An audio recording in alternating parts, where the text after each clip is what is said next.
Hello friends, welcome to your channel MPRM. आशा करती हूँ कि आप सभी स्वस्थ होंगे, निरंतर अपने एग्जाम की तैयारी कर रहे होंगे। हम पढ़ रहे थे आधुनिक भारतीय इतिहास। इसमें आज हमारा टॉपिक है भारत के प्रमुख गवर्नर, गवर्नर जनरल और वायसराय।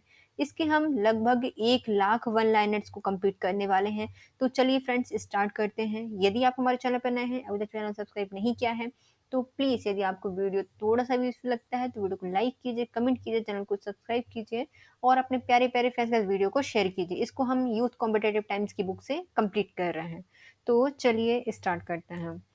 भारत के प्रमुख गवर्नर, गवर्नर जनरल और वायसराय। पहले आता है रॉबर्ट या लॉर्ड क्लाइव, जो कि 1757 से 1760 तक रहा है। पहला पीरियड है इसका, टाइम पीरियड। दूसरा में आता है 1765 से 1767 तक ये रहे हैं, सेकंड टाइम पीरियड है ना। तो रॉबर्ट क्लाइव दो टाइम रहा है, 1757 से 1760 तक, फिर 1765 से 1767 तक।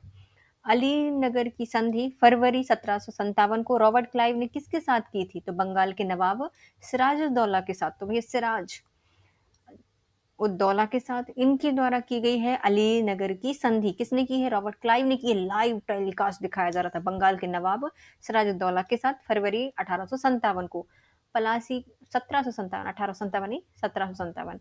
पलासी का युद्ध इसके जस्ट 100 साल बाद 1857 की क्रांति होती है, तो इससे याद रख सकते हैं कि पलासी का युद्ध 1857 की क्रांति के जस्ट 100 साल पहले हुआ है, तो 1757 को हुआ है।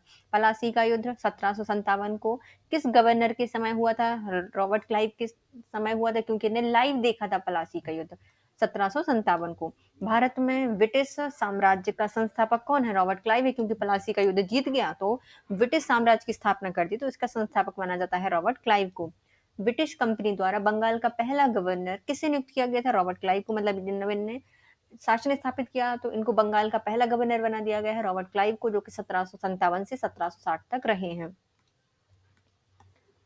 बंगाल, बिहार, उड़ीसा की दीवानी शक्तियां कंपनियों को कब प्राप्त हो गई थी? तो इसमें बीच में देखो, ये क्लाइव 60 में चले जाते हैं, फिर होता है बक्सर का युद्ध। ओके, बक्सर का युद्ध होता है, उसके द्वारा बंगाल, बिहार, उड़ीसा की दीवानी कंपनी को प्राप्त हो जाती है 1765 में। ओके, 64 में बक्सर का युद्ध हो गया। उसके बाद जो संधि होगी, इलाहाबाद की संधि, उसमें 1765 में बंगाल, बिहार, उड़ीसा की दीवानी प्राप्त हो जाएगी कंपनी को। रॉबर्ट क्लाइव ने इलाहाबाद की संधि 1765 में किन दो शासकों से की थी? तो अवध की, जो अवध का नवाब है शुजाउद्दौला, इसके साथ की गई थी, और मुगल साम्राज्य शाह आलम द्वितीय के साथ की गई थी। इलाहाबाद की दो संधियां हुई हैं। इसमें एक संधि होती है अवध के नवाब शुजाउद्दौला के साथ, और दूसरी होती है मुगल साम्राज्य शाह आलम के साथ।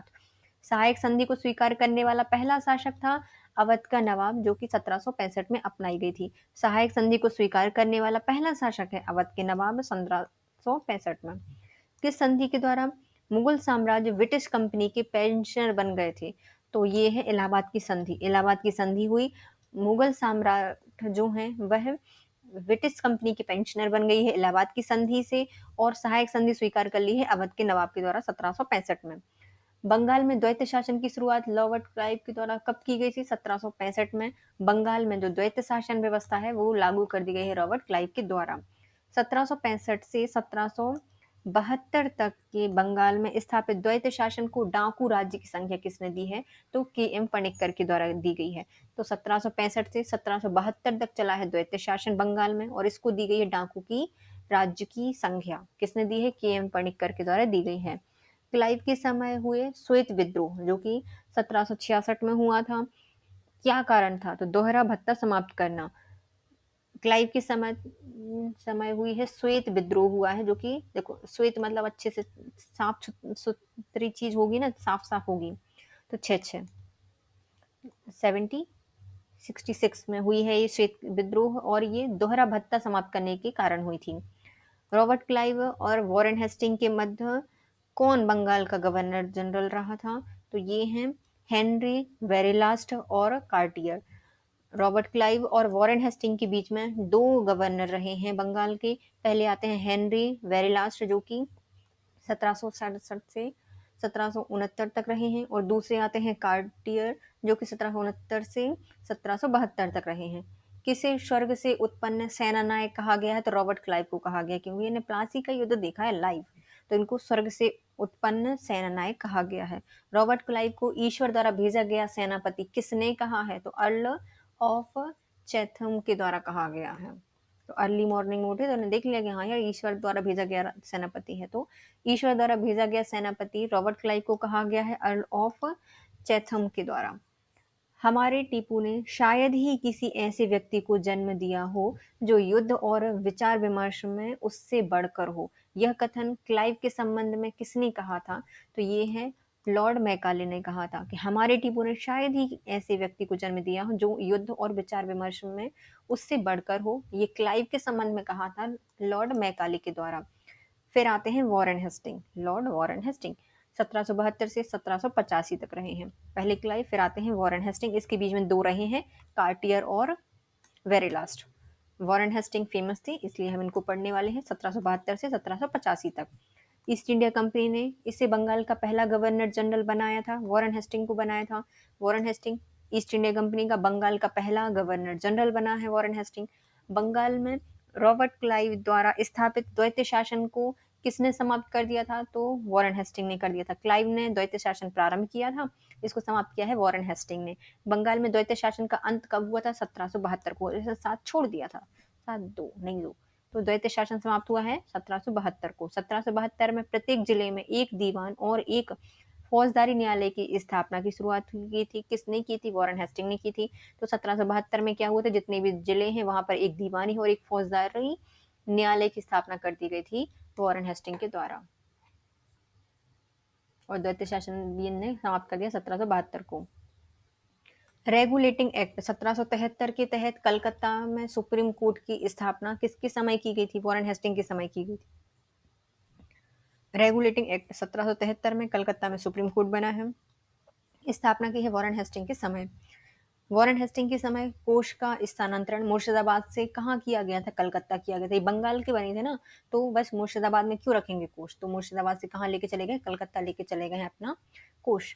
राजस्व व्यवस्था स्थापित करने के लिए हेस्टिंग ने कौन सा नियम अपनाया था? तो परीक्षण और विशुद्धि का अशुद्धि का नियम अपनाया था। भैया जो परीक्षण करो और उसमें जो अशुद्धि है वो तो निकाल दो। तो राजस्व व्यवस्था को स्थापित करने के लिए वॉरेन हेस्टिंग ने परीक्षण और अशुद्धि का नियम अपनाया था।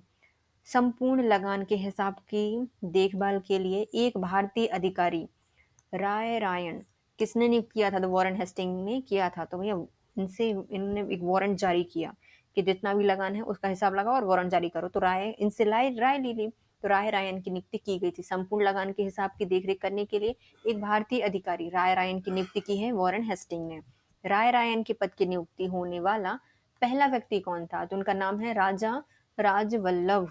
बल तो होना चाहिए, राय रायन है और लगान वसूलने जा रहे हैं। तो राजा राजवल्लभ जी पहले राजरायन पर नियुक्त हुए थे पद पर। व्यापारिक सुधार के तहत दस्तक का प्रयोग किसने समाप्त कर दिया था? तो वॉरेन हेस्टिंग ने कर दिया था, क्योंकि यहाँ पे जाकर दस्तक नहीं देखनी है। तो व्यापारिक सुधार के लिए जो दस्तक है उसका प्रयोग समाप्त कर दिया था वॉरेन हेस्टिंग ने। बनारस की संधि 1773 में और फैजाबाद की संधि 1775 में वॉरेन हेस्टिंग ने किसके साथ की है? तो ये की है अवध के नवाब के साथ। तो अवध के नवाब के साथ इलाहाबाद की संधि की थी क्लाइव ने, और बनारस की संधि और फैजाबाद की संधि किसने की है? वॉरेन हेस्टिंग ने की है। दो संधि एक है, बनारस से वॉरेन हेस्टिंग और फैजाबाद में वॉरेन हेस्टिंग। बनारस की संधि हुई है 1773 में, फैजाबाद की हुई है 1775 में अवध के नवाब के साथ। अवध के नवाब के साथ की गई इन संधियों का मुख्य उद्देश्य क्या था? तो मराठाओं से कंपनी की सीमा की सुरक्षा करना। मराठाओं से कंपनी की सुरक्षा करने के लिए अवध के नवाब से दो संधियां की गई थी, एक बनारस की संधि और एक फैजाबाद की संधि। प्रथम आंग्ल मराठा युद्ध 1775 से 1782 में हुआ था। किस गवर्नर जनरल के समय? वॉरेन हेस्टिंग के समय इनको वारंट जारी किया गया था, तुम चले जाओ। तो प्रथम आंग्ल मराठा युद्ध 1775 से 1782 में होता है वॉरेन हेस्टिंग के समय। वॉरेन हेस्टिंग के संदर्भ में निर्दयी कार्य किए हैं इनने, है ना, संदिग्ध और निर्दयी कार्य किए हैं। क्या क्या थे? तो इन्हें नंद कुमार पर मुकदमा और फांसी दी गई थी 1775 में। अवध के बेगमों की घटना, राजा चेत सिंह की घटना, रोहेला युद्ध 1774 में हुआ था, और रामपुर के नवाब की घटना, ये सब वॉरेन हेस्टिंग के समय हुई है। कौन कौन सी हुई है? नंद कुमार पर मुकदमा चलाया, फांसी दे दी गई 1775 में। अवध की बेगमों की घटना हुई थी, राजा चेत सिंह की घटना हुई थी, रोहेला युद्ध हुआ था, और रामपुर के नवाब की घटना हुई थी। द्वितीय आंग्ल मैसूरी युद्ध 1780 से 1782 1784 किसके समय हुआ है? वॉरेन हेस्टिंग के समय हुआ है। पहला आंग्ल मराठा युद्ध और दूसरा आंग्ल मैसूर युद्ध, दोनों ही वॉरेन हेस्टिंग के समय हुए हैं। मराठा युद्ध हुआ है 1775 से 1782 और जो आंग्ल मैसूर युद्ध है वो हुआ है 1780 से 1784। 1781 में कलकत्ता के प्रथम मदरसे की स्थापना किसने की है? वॉरेन हेस्टिंग ने की है। तो कलकत्ता में बनाया गया है पहला 1781 में वॉरेन हेस्टिंग के समय बनाया गया है। कलकत्ता में एशियाटिक सोसाइटी की स्थापना कब की गई थी? तो 15 जनवरी 1784 को की थी विलियम जोन्स के द्वारा। कलकत्ता में एशियाटिक सोसाइटी की स्थापना 15 जनवरी 1784 को विलियम जोन्स के द्वारा की गई थी। कलकत्ता में एशियाटिक सोसाइटी की स्थापना के समय गवर्नर जनरल थे लॉर्ड वॉरेन हेस्टिंग। तो जब कलकत्ता में एशियाटिक सोसाइटी की स्थापना हो रही थी तो उस समय वॉरेन हेस्टिंग गवर्नर थे और विलियम जोन्स के द्वारा स्थापना की गई थी 15 जनवरी को 1784 में। सुरक्षा प्रकोष्ठ या रिंग फेंस या घेरे की नीति किससे संबंधित है? वॉरेन हेस्टिंग के संबंधित है। मतलब एक बाउंड्री बना दी है घेर घेर के। सुरक्षा प्रकोष्ठ, रिंग फेंस और घेरे की नीति का संबंध है वॉरेन हेस्टिंग से।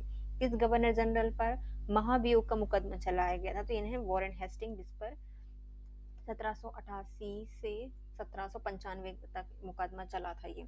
तो ऐसे गवर्नर जनरल जिन पर महाभियोग चला है तो उन पर वारंट जारी कर दिया वॉरेन हेस्टिंग पर।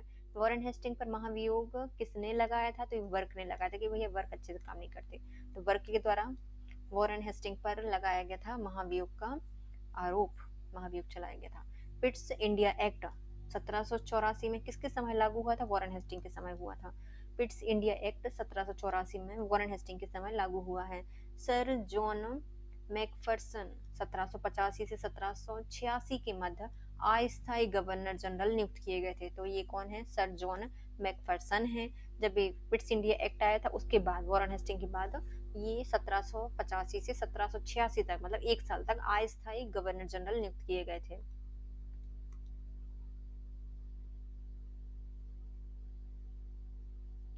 नेक्स्ट आते हैं हमारे, नेक्स्ट है लॉर्ड कॉर्नवालिस 1786 से 1793 तक और 1805 से इनका दूसरा कार्यकाल स्टार्ट हुआ था, है ना। दो कार्यकाल में रहे कॉर्नवालिस, 2 टाइम पीरियड पे रहे हैं और क्लाइव 2 टाइम पीरियड के लिए रहे हैं। तो लॉर्ड जो कॉर्नवालिस है पहले 1786 में आए 1793 तक, फिर दूसरे 1805 में रहे थे दूसरा कार्यकाल। कंपनी के अधिकारियों की भ्रष्टता और घूसखोरी के कारण निजी व्यापार उपहार लेने बंद कर दिए थे। इन्हें एक विशेष अनुबंध पर हस्ताक्षर करने के लिए किसने बाध्य किया था? तो कॉर्नवालिस के द्वारा किया गया था, जिनका टाइम पीरियड है 1886 से 1893 तक। कॉर्नवालिस आए, इनके कानों में कुछ खबर पड़ी कि भैया भ्रष्टाचार हो रहा है, तो इन्हें भ्रष्टाचार घूसखोरी को कम करने के लिए निजी व्यापार उपहार लेने बंद कर दिए थे और इन्होंने एक विशेष अनुबंध पर हस्ताक्षर कराने के लिए बाध्य किया गया था। ये है कॉर्नवालिस। किस वर्ष बंगाल में दासों के निर्यात पर प्रतिबंध लगा दिए थे? कॉर्नवालिस के समय दासों के निर्यात पर प्रतिबंध लगा दिए, कोई बाहर लेके नहीं जाएगा उनको। बंगाल के गवर्नर जनरल में से कौन एक तृतीय आंग्ल मैसूर युद्ध से संबंधित हैं? तो लॉर्ड कॉर्नवालिस। दूसरे में अपने वॉरेन हेस्टिंग थे। तीसरे में कौन हो जाएंगे मैसूर के युद्ध में, आंग्ल मैसूर युद्ध में? लॉर्ड कॉर्नवालिस, जो कि 1790 से 1792 तक रहा था। स्थायी बंदोबस्त किसके शासनकाल में प्रारंभ हुआ है? कॉर्नवालिस के समय हुआ है 1793 में। स्थायी बंदोबस्त स्टार्ट हुआ है लॉर्ड कॉर्नवालिस के समय। आधुनिक भारतीय न्याय व्यवस्था का जन्मदाता माना जाता है कॉर्नवालिस। तो आधुनिक भारतीय न्याय व्यवस्था के जन्मदाता हैं लॉर्ड कॉर्नवालिस। भारत में सिविल सेवा या जो प्रसंविधाबद्ध सिविल सेवा है उसके स्थापक माने जाते हैं कॉर्नवालिस। मतलब देखो इनने क्या क्या प्रारंभ किया है, इन्होंने घूसखोरी के लिए ये जो हस्ताक्षर किए थे एक पत्र पर, फिर इनने आए तो सीधे स्थायी बंदोबस्त लगा दिया, भारतीय न्याय व्यवस्था प्रारंभ कर दी आधुनिक वाली, और सिविल सेवा से संबंधित संस्थापक भी माने जाते हैं लॉर्ड कॉर्नवालिस। स्थायी बंदोबस्त से कंपनी को क्या लाभ था, क्यों इन्होंने लागू किया था? स्थायी लगान, राजस्व की प्रगति हो गई थी, प्राप्ति होने लगी थी, जमींदार के रूप में एक समर्थक वर्ग की प्राप्ति हुई थी। मतलब अब राजस्व और जो राजस्व और लगान है वो स्थायी प्राप्ति होने लगी, मतलब इतना तो मिलेगा, और जो जमींदार वर्ग है वो इनकी एक समर्थक वर्ग की उत्पत्ति हुई थी। कॉर्नवालिस भारत में व्यक्तिगत संपत्ति का निर्माण करने वाला नहीं बल्कि एक व्यक्तिगत संपत्ति का नाश करने वाला था। यह कथन किसने कहा है? यह सर चार्ल्स मेटकॉफ के द्वारा कहा गया है। तो कार्नवालिस के समय कुछ भी ऐसे काम नहीं हुए, सब जनता की भलाई के लिए काम किए हैं। इसलिए जो सर चार्ल्स मेटकाफ हैं, इन्होंने कहा था कि भैया ये व्यक्तिगत कंपनी का निर्माण नहीं करेंगे, बल्कि व्यक्तिगत संपत्ति का नाश करने वाला है कार्नवालिस। कांड कर दिया, काल कर दिया, कंगाल हो गया।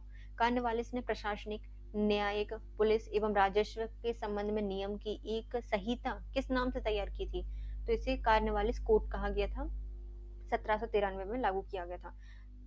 कार्नवालिस के द्वारा प्रशासनिक, न्यायिक, पुलिस एवं राजस्व के संबंध में नियमों की एक संहिता तैयार की गई थी, जिसको कार्नवालिस कोड कहा गया है। 1793 में इसको लागू किया गया था। कार्नवालिस कोड किस सिद्धांत पर आधारित था? तो शक्तियों के पृथक्करण पर। जो कार्नवालिस कोड है, इसका संबंध था शक्तियों का पृथक्करण करना, मतलब सबको बांट दो। जिले में थाने की स्थापना, दरोगा की नियुक्ति, थाना अधिकारी के रूप में किसने शुरू किया था? तो ये कार्नवालिस ने किया था। मतलब न्याय व्यवस्था, पुलिस व्यवस्था, सुरक्षा भी इन्होंने प्रारंभ की है। तो पुलिस में इन्होंने क्या किया था? इन्होंने थाने की स्थापना की थी, थाने में दरोगा की नियुक्ति की गई थी और थाना अधिकारी की नियुक्ति की गई थी। हस्तक्षेप न करने की नीति का समर्थन किया है कार्नवालिस ने और सर जॉन सूर ने। मतलब सूर में कान में लगा लो हाथ, तो हस्तक्षेप नहीं होगा। तो हस्तक्षेप न करने की नीति का समर्थन किया है कार्नवालिस ने और जॉन सूर के द्वारा किया गया है। लॉर्ड कार्नवालिस की कब्र या मकबरा कहाँ पे बनाया गया है? तो गाजीपुर उत्तर प्रदेश में इनकी मृत्यु हुई थी 5 अक्टूबर 1805 में। और सर जॉन सूर की भी है यहीं पर कार्नवालिस के पास। 1800 1700 ये 93 से रहते हैं 1798 तक। तो जो कार्नवालिस, इसकी कब्र या मकबरा कहाँ पर है? गाजीपुर उत्तर प्रदेश में स्थित। वहीं जॉन सूर का है। दोनों ने हस्तक्षेप की नीति अपनाई थी ना, दोनों को एक ही जगह पे मार के गड़ा दिया। कहाँ पर? गाजीपुर उत्तर प्रदेश में। इनकी कार्नवालिस की मृत्यु हुई है 5 अक्टूबर 1805 में।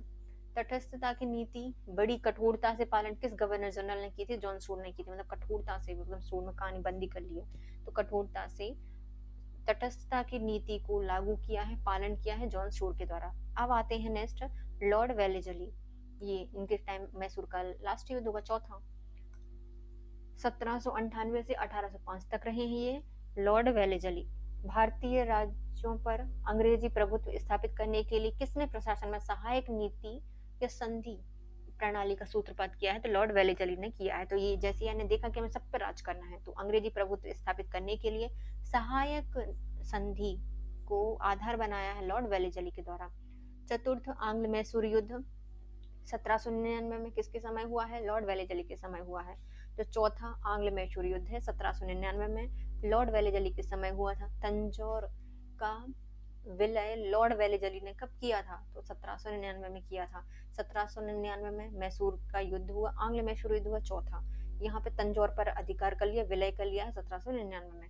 1799 में वेलेजली ने किससे अपना प्रतिनिधि बनाकर पर्शिया ईरान के शासक के दरबार में भेजा था? तो ये है मेहंदी अली खां। तो मतलब वेलेजली यहाँ पे आए, इन्हें कुछ जलाई मेहंदी और कहाँ भेज दी? पार्शियल ने भेज दी, पर्शिया। 1799 में वेलेजली ने एक प्रतिनिधि बनाया, पर्शिया के शाह को दरबार में भेजा था। किसको? मेहंदी अली खां को भेजा था। मेहंदी भी लेके जाओ तो मेहंदी। सूरत का विलय वेलेजली ने कब किया है? तो सूरत दिखाई नहीं होगी, 18 साल में, 1800 में सूरत का विलय किया है वेलेजली ने 1800 में।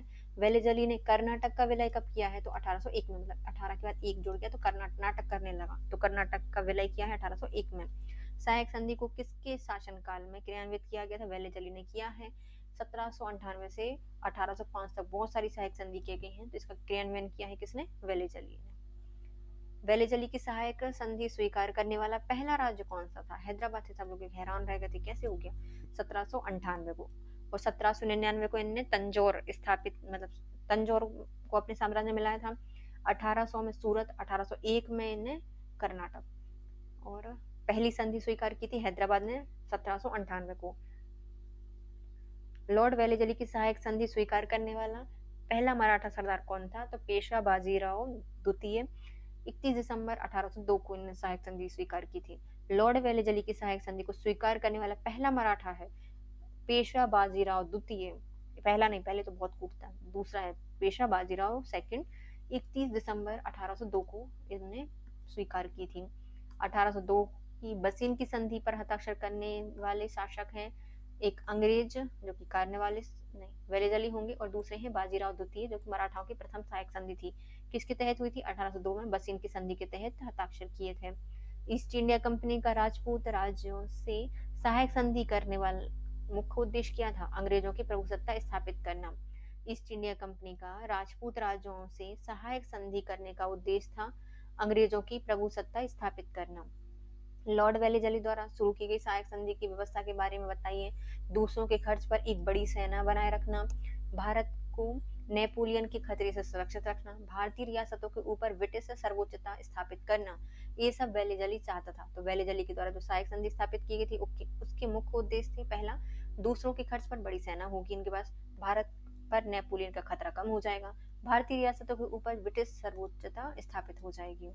भारत में सहायक संधि का प्रयोग लॉर्ड वेलेज़ली से पहले किसने किया है? तो ये फ्रांसीसी गवर्नर डुप्ले कर चुके थे।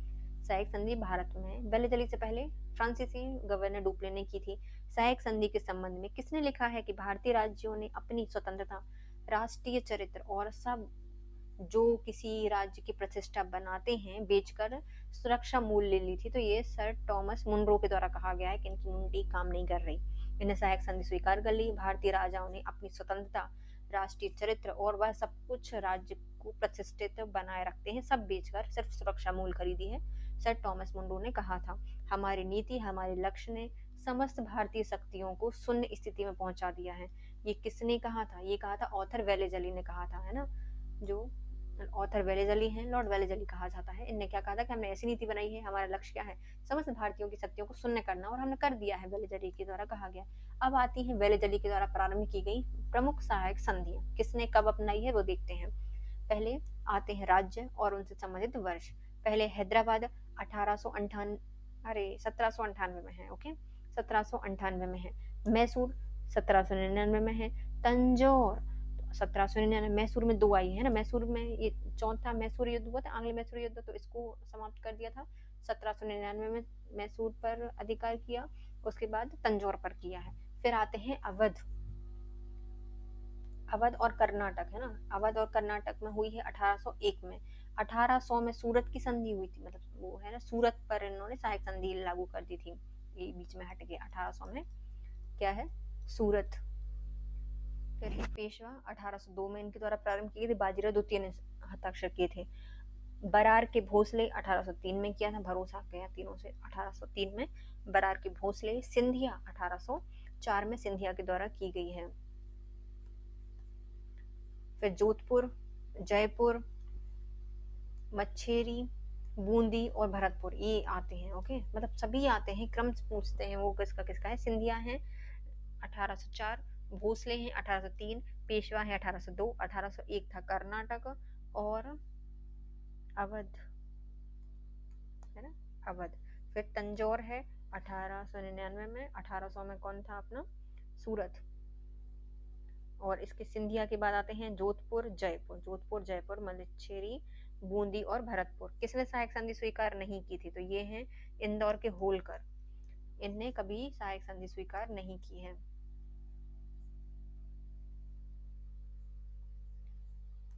उस समय जब नेपोलियन की शक्ति के सामने यूरोप में साम्राज्य धराशाही हो रहे थे, किस एक गवर्नर जनरल ने भारत में ब्रिटिश पताका फहराए रखी थी? वो है लॉर्ड वेलेज़ली। सहायक संधि से फहराए रखी थी इन्होंने 1798 से 1805 तक। भारत के बैप्टिस्ट मिशनरियों की गतिविधियों को विनाशक माना गया है। लॉर्ड वेलेज़ली ने भारत में बैप्टिस्ट मिशनरियों की गतिविधियों को विनाशक माना है।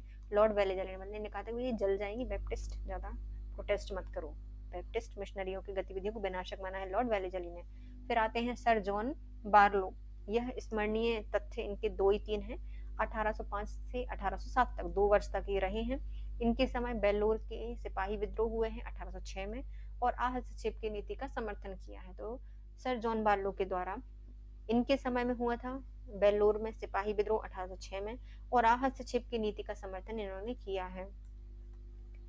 लॉर्ड मिंटो प्रथम 1807 से 1813 तक रहे हैं। इनके स्मरणीय तत्व में आते हैं मिंटो, मिंटोस 1807 से 1813 तक रहे हैं। देशी राज्यों के मामले में तटस्थता की नीति रखी थी मिंटो के द्वारा, जॉनसुर के द्वारा और कार्नवालिस के द्वारा। क्या रखी गई है? तटस्थता की नीति रखी गई है तीनों के द्वारा। देशी राज्यों की तटस्थता की नीति रखी है मिंटो ने। भारतीय सीमा की सुरक्षा करने के लिए प्रथम बार विदेशी शक्तियों की संबंध स्थापित किए थे। तो मिंटो ने बोला कि भैया मिंटो में विदेशी सुरक्षा चाहिए, सीमाएं सुरक्षित होनी चाहिए, तो विदेशियों से शक्ति से संबंध स्थापित किए थे। तो वो हैं लॉर्ड मिंटो प्रथम। चार्ल्स मेटकॉफ को राजदूत बनाकर लाहौर रणजीत सिंह के पास भेजा था, और इनमें वो लाहौर की संधि, इनकी अमृतसर की संधि हुई थी, है ना, मेटकॉफ और रणजीत सिंह के बीच में। किसको बनाया था राजदूत? मेटकॉफ को बनाया था लॉर्ड मिंटो ने। मेटकॉफ की मध्यस्थता में रणजीत सिंह और लॉर्ड मिंटो के मध्यस्थ 25 अप्रैल 1809 को अमृतसर की संधि होती है। मेटकॉफ की अध्यक्षता में रणजीत सिंह और लॉर्ड मिंटो की मध्य सहायक संधि होती है, जिसका नाम है अमृतसर की संधि। 25 अप्रैल 1809 को हुई थी। लॉर्ड मिंटो ने जॉन माल्कम को फारस और स्टुअर्ट एल्फिंस्टन को अफगानिस्तान राजदूत बनाकर भेजा था। लॉर्ड मिंटो ने किसको? जॉन माल्कम है, इनको फारस और स्टुअर्ट एल्फिंस्टन को अफगानिस्तान भेजा था। तो देखो मखमल चीज है ना, मलमल, तो मलकम को भेजा है फारस, तो फिसल जाती है, मखमल क्या होता है? फिसल जाता है। स्टुअर्ट एल्फिंस्टन, तो स्टुअर्ट हैं, पूरे फैंसी वैंसी लगा दिए अफगानिस्तान में। ये राजदूत बनाकर भेजे गए हैं दो जगह। किसने भेजे हैं? मिंटो ने भेजे हैं। 1813 का चार्टर्ड एक्ट लॉर्ड मिंटो के समय ही आया था। जो 1813 का चार्टर्ड एक्ट है, लॉर्ड मिंटो के समय आया है। मार्किवर्स लॉर्ड हेस्टिंग, मार्किवर्स लॉर्ड हेस्टिंग 1813 से 1823 तक रहे हैं, लगभग 10 वर्ष तक। आंग्ल नेपाली युद्ध किसके शासनकाल में हुआ था? लॉर्ड हेस्टिंग के समय हुआ था, 1813 से 1823 के समय। आंग्ल नेपाली युद्ध 1813 से 1823 के बीच में हुआ है, लॉर्ड हेस्टिंग के समय। संगोली की संधि कब हुई? 1816 में हुई है, मतलब गोली 16 की। संगोली की संधि हुई 1816 में। किस वर्ष सिक्किम के शासक चोंग्याल ने एक संधि करके सिक्किम को अपने अधीन मित्र राज्य बना लिया था? तो 1817 को की गई थी, एक साथ हो गए थे। तो सिक्किम के शासक चोंग्याल के द्वारा एक संधि करके सिक्किम को अपने अधीनस्थ फ्रेंड दोस्त बना लिया था, मित्र बना लिया था, 1817 को किया गया था। पूना की संधि 13 जून 1817 को किसके द्वारा की गई थी समाप्त? तो मराठा संघ ने समाप्त कर दी थी। पूना की संधि 1817 को 13 जून को मराठा संघ ने समाप्त कर दी थी। पठान सरदार आमिर खान ने चार्ल्स मेटकॉफ के साथ किस वर्ष संधि की थी? तो 1817 में की थी। तो पठान सरदार हैं आमिर खान, इनके द्वारा चार्ल्स मेटकॉफ के साथ संधि की गई थी 1817 में। ग्वालियर की संधि 5 नवंबर 1817 को हुई है। लॉर्ड हेस्टिंग ने किसके साथ की थी? दौलत राव सिंधिया के साथ की थी। मतलब इसको एक था स्टाइल बतानी थी, भैया ग्वालियर तुम्हारे देखो दौलत कितनी है। तो ग्वालियर की संधि हुई है 5 नवंबर 1817 को दौलत राव सिंधिया के साथ और लॉर्ड हेस्टिंग के साथ। मेटकॉफ ने की है पठानों से संधि 1807 में। 1807 में ही वो थे ना, मित्र बन गए थे। चोंग्याल ने सिक्किम को मित्र बना लिया था, और मराठाओं ने बोला था कि हमें कोई संधि नहीं मानते, पुणे की संधि समाप्त कर दी थी मराठाओं ने। 1817 में बहुत सारे काम हुए हैं। हेस्टिंग ने दौलत राव सिंधिया के साथ ग्वालियर की संधि कर ली है। किसने राजपूताना की देशी रियासतों के साथ वर्ष 1817 से 1818 की अधीनस्थ संधि की बातचीत की है? तो चार्ल्स मेटकॉफ ने राजपूताओं की जो देशी रियासत है उनके साथ 1817 से 1818 की जो अधीनस्थ संधि की बातचीत की है चार्ल्स मेटकॉफ ने। तीसरा आंग्ल मराठा युद्ध किसके समय हुआ है? लॉर्ड हेस्टिंग के समय हुआ है। तो तीसरा आंग्ल मराठा युद्ध लॉर्ड हेस्टिंग के समय हुआ है। हेस्टिंग हिट हो गया था, लॉर्ड हेस्टिंग के समय हुआ था। पेशवाई को कब समाप्त कर दिया गया? 1818 में कर दिया गया। पेशवाई समाप्त हो गई 1818 में।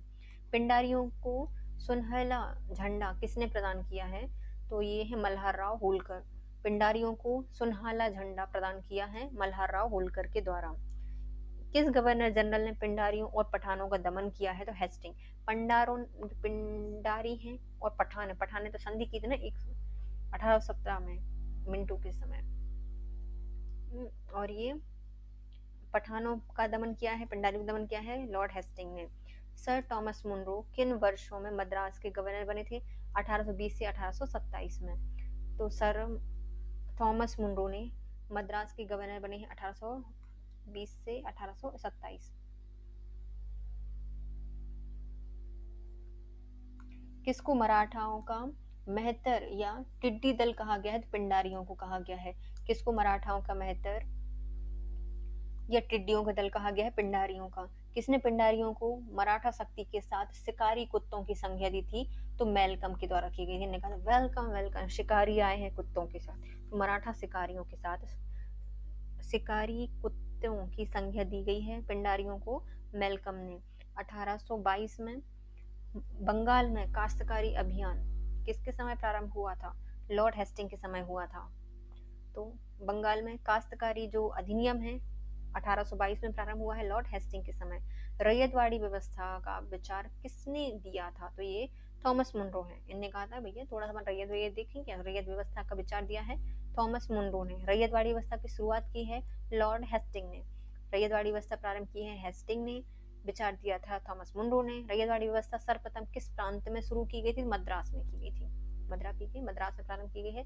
थॉमस मुनरो ने कहा था, हेस्टिंग ने लागू कर दिया। मल्हारवाड़ी व्यवस्था, जो ये मल्हारवाड़ी या महलवाड़ी जो प्रथा है, इसको प्रारंभ किया था लॉर्ड हेस्टिंग ने।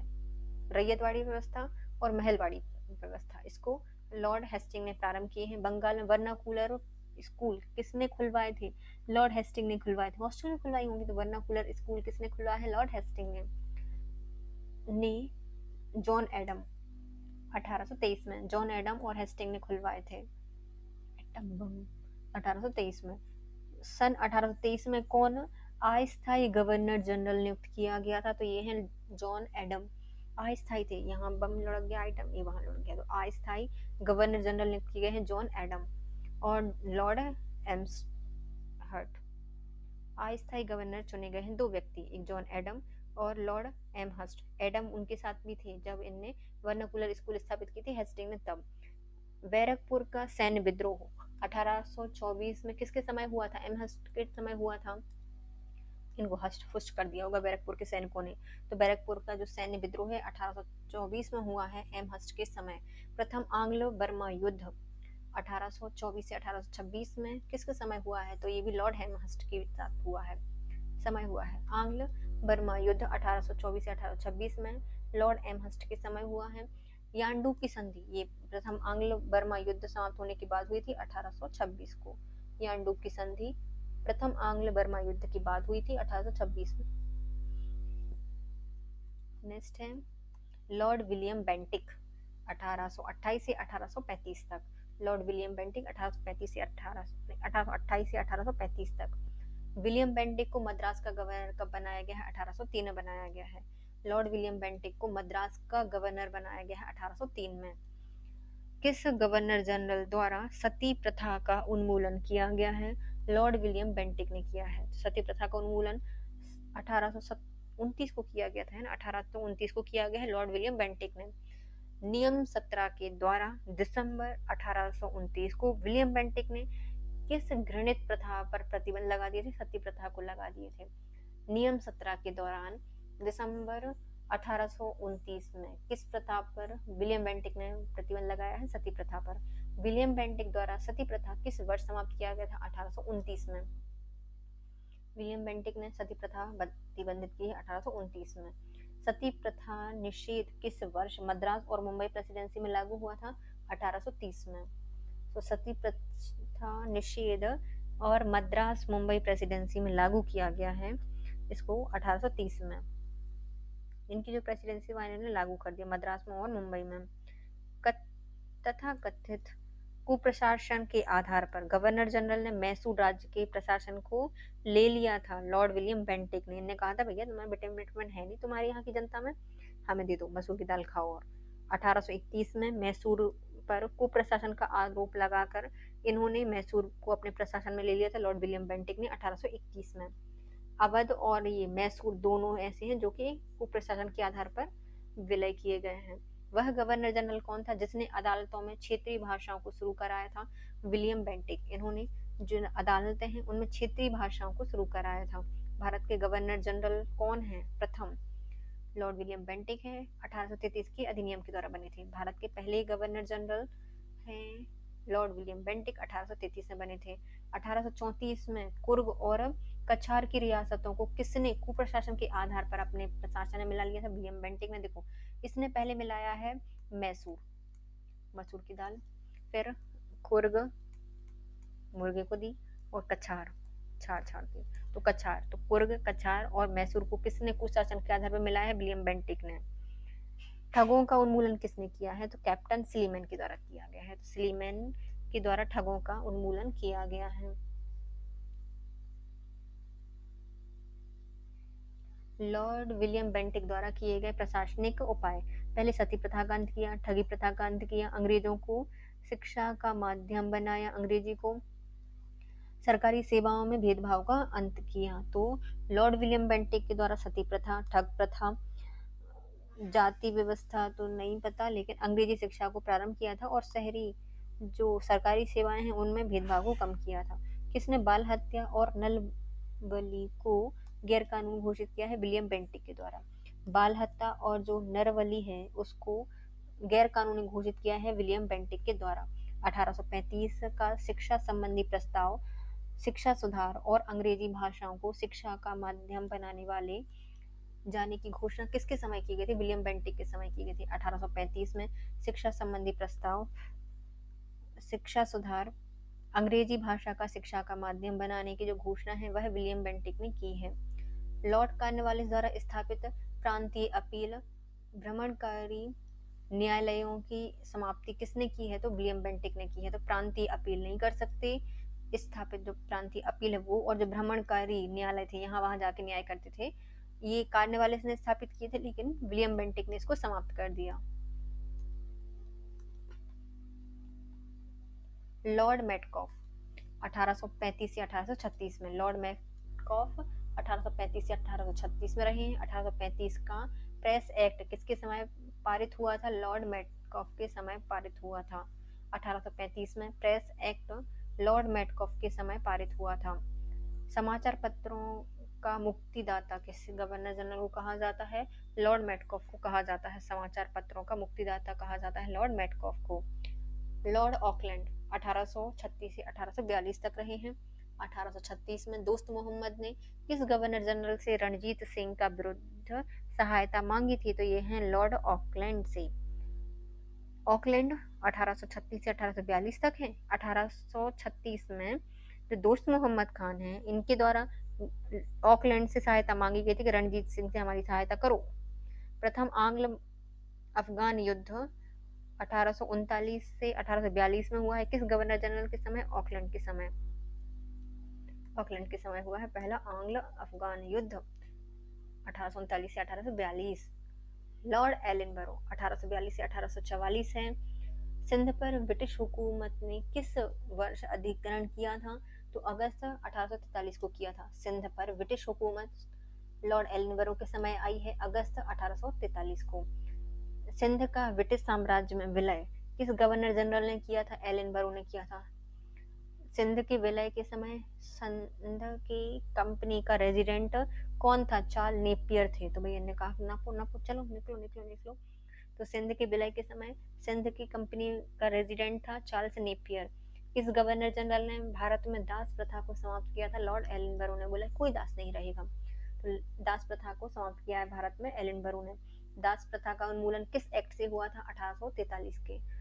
1843 में दास प्रथा का उन्मूलन हुआ था एक्ट 5 के तहत। लॉर्ड हर्डिंग प्रथम 1844 से 1848।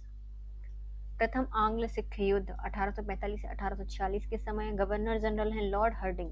तो प्रथम आंग्ल सिख युद्ध के समय गवर्नर जनरल थे लॉर्ड हर्डिंग। 1845 से 1846 में हुआ था। सामाजिक सुधार, बालिका हत्या, नरबलि प्रथा पर किस गवर्नर जनरल ने रोक लगाई थी? तो ये लगाई है रोक लॉर्ड हर्डिंग के द्वारा। सामाजिक सुधार, बालिका हत्या, नरबलि प्रथा पर गवर्नर जनरल ने प्रतिबंध लगाया है। इसका नाम है लॉर्ड हर्डिंग प्रथम। लॉर्ड डलहौजी 1848 से 1856 तक रहे हैं। लॉर्ड डलहौजी कब तक रहे हैं? 1848 से 1856। जेम्स एंड्रूज रैमजे भारत के किस गवर्नर जनरल का वास्तविक नाम था? इनका नाम है Lord Dalhousie. Earl of Dalhousie कहा जाता है इसको। जेम्स एंड्रूज रैमजे भारत के गवर्नर जनरल का नाम है लॉर्ड डलहौजी, और इसको अर्ल ऑफ डलहौजी भी कहा जाता है। किसने विलय किसने विलय की नीति नियोजित और क्रियान्वित की है? डलहौजी के द्वारा की गई है 1848 से 1856 के बीच में। जो विलय नीति है इसको सहायक संधि कहा जाता है ना, सहायक संधि को इसने अपनाया था विलय नीति के अंतर्गत। किसकी थी वो? वेलेजली की थी। इसने उसको अच्छे से नियोजित और क्रियान्वित किया है डलहौजी ने 1848 से 1856 के बीच में। लॉर्ड डलहौजी की विलय नीति का प्रथम शिकार कौन हुआ था? सतारा। इन्हें सतारे का ही किया था शिकार। तो विलय नीति के तहत पहला शिकार हुआ था सतारा 1848 में। बाघाट रियासत का ब्रिटिश साम्राज्य में विलय कब हो गया था? 1850 में हो गया था। बाघाट 1850 में विलय कर लिया गया था।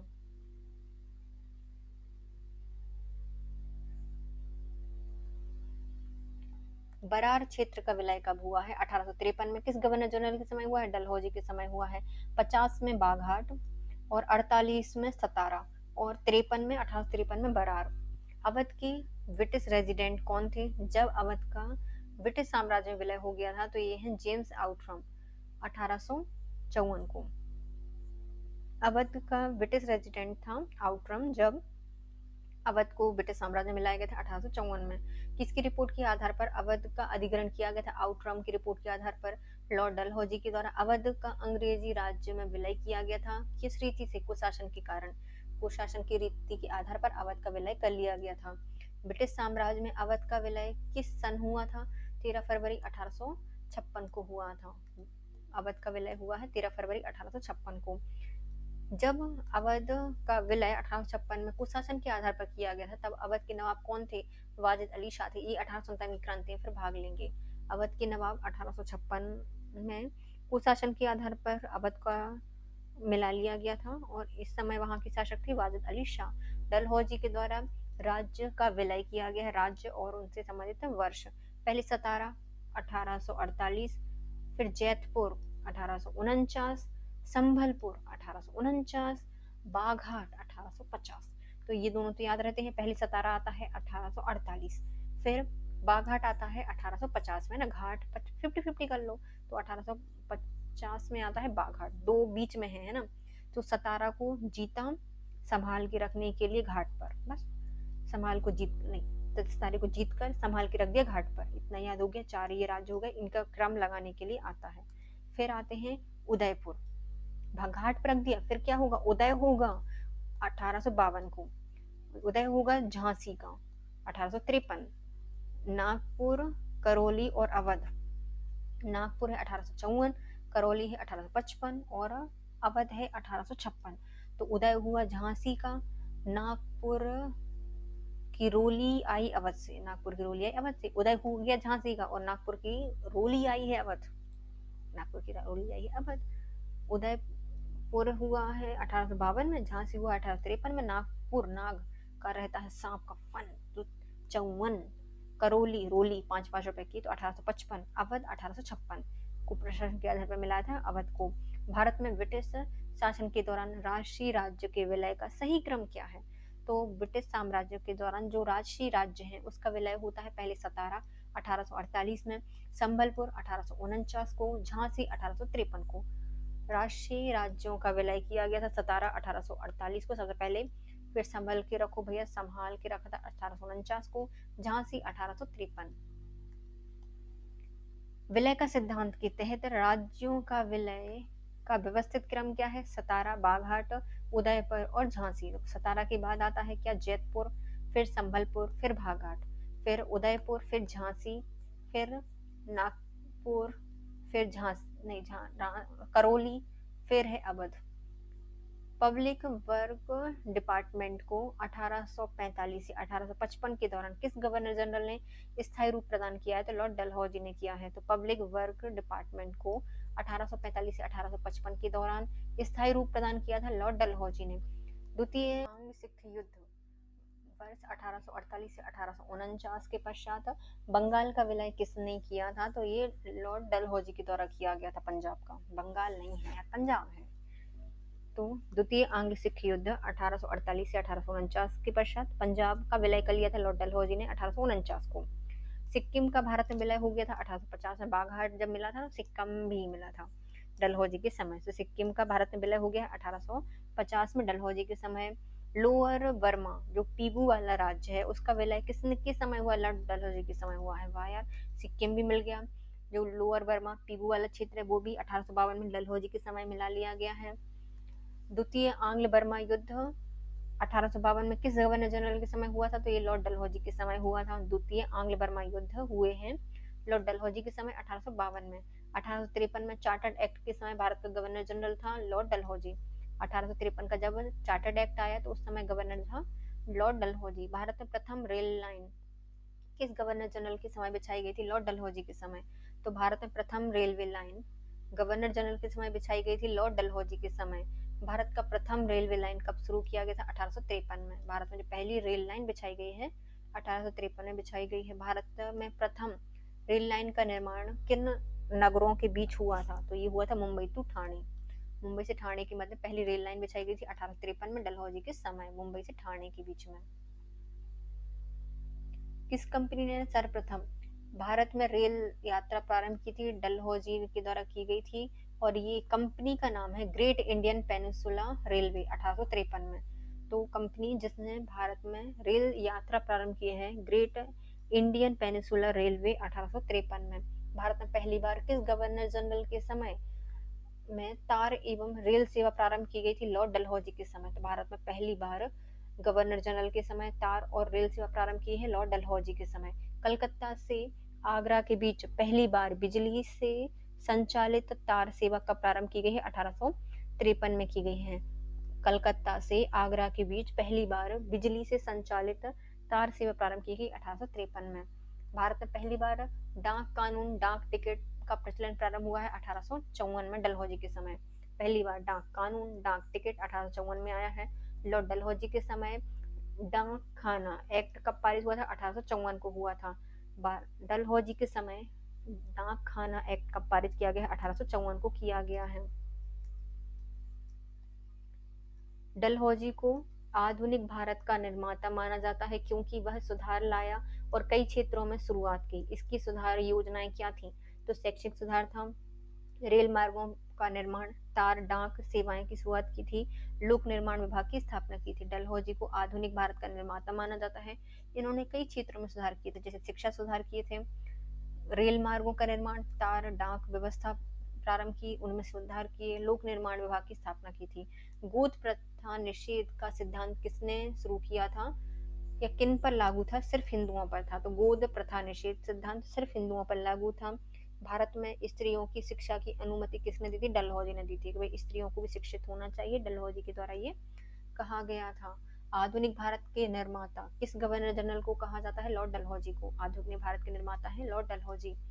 शिक्षा सुधार हेतु वुड डिस्पैच किसके समय प्रारंभ हुए? लॉर्ड डलहौजी के समय हुए हैं। शिक्षा सुधार के लिए वुड डिस्पैच 1854 में प्रारंभ किए गए थे लॉर्ड डलहौजी के समय।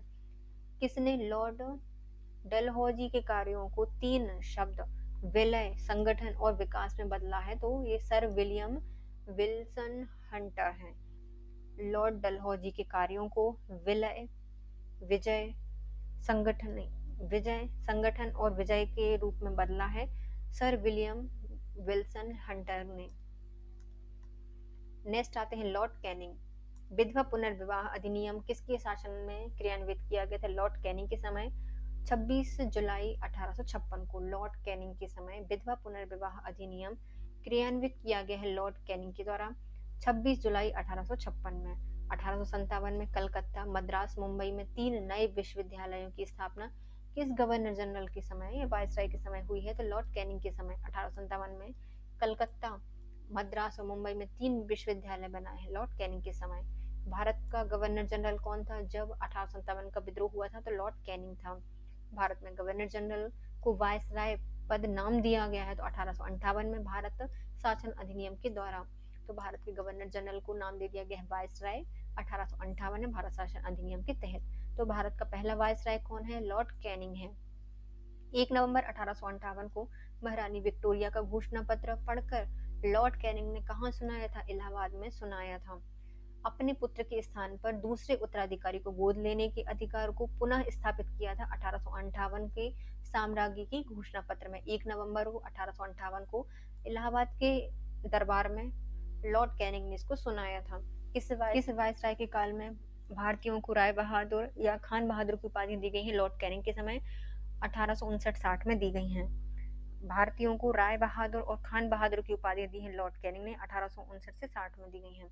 किस गवर्नर जनरल ने घोषणा की थी कि बहादुर शाह की मृत्यु के पश्चात मुगल राज की उपाधि से वंचित रहेंगे?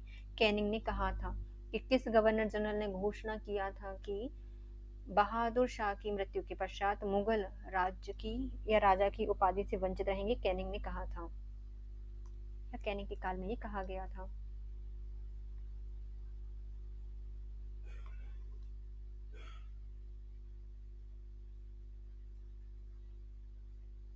यूरोपीय सेना द्वारा श्वेत विद्रोह 1859 को किसके समय हुआ था? तो ये लॉर्ड कैनिंग के समय हुआ था। तो वो भी बेचारे सताए गए थे ना, 59 में इन्होंने विद्रोह कर दिया यूरोपीय सेना के द्वारा।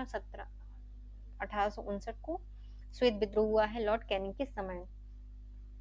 नागरिक विधि संहिता 1859 को, भारतीय दंड संहिता 1860 को और फौजदारी विधि संहिता 1861 का निर्माण किसके समय हुआ है? लॉर्ड कैनिंग के समय हुआ है।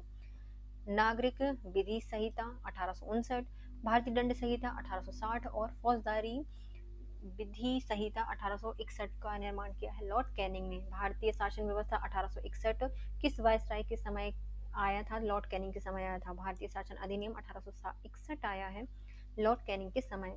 किसने बाघाट और उदयपुर राज्य पुनः वापस कर दिए थे? लॉर्ड कैनिंग ने किए थे।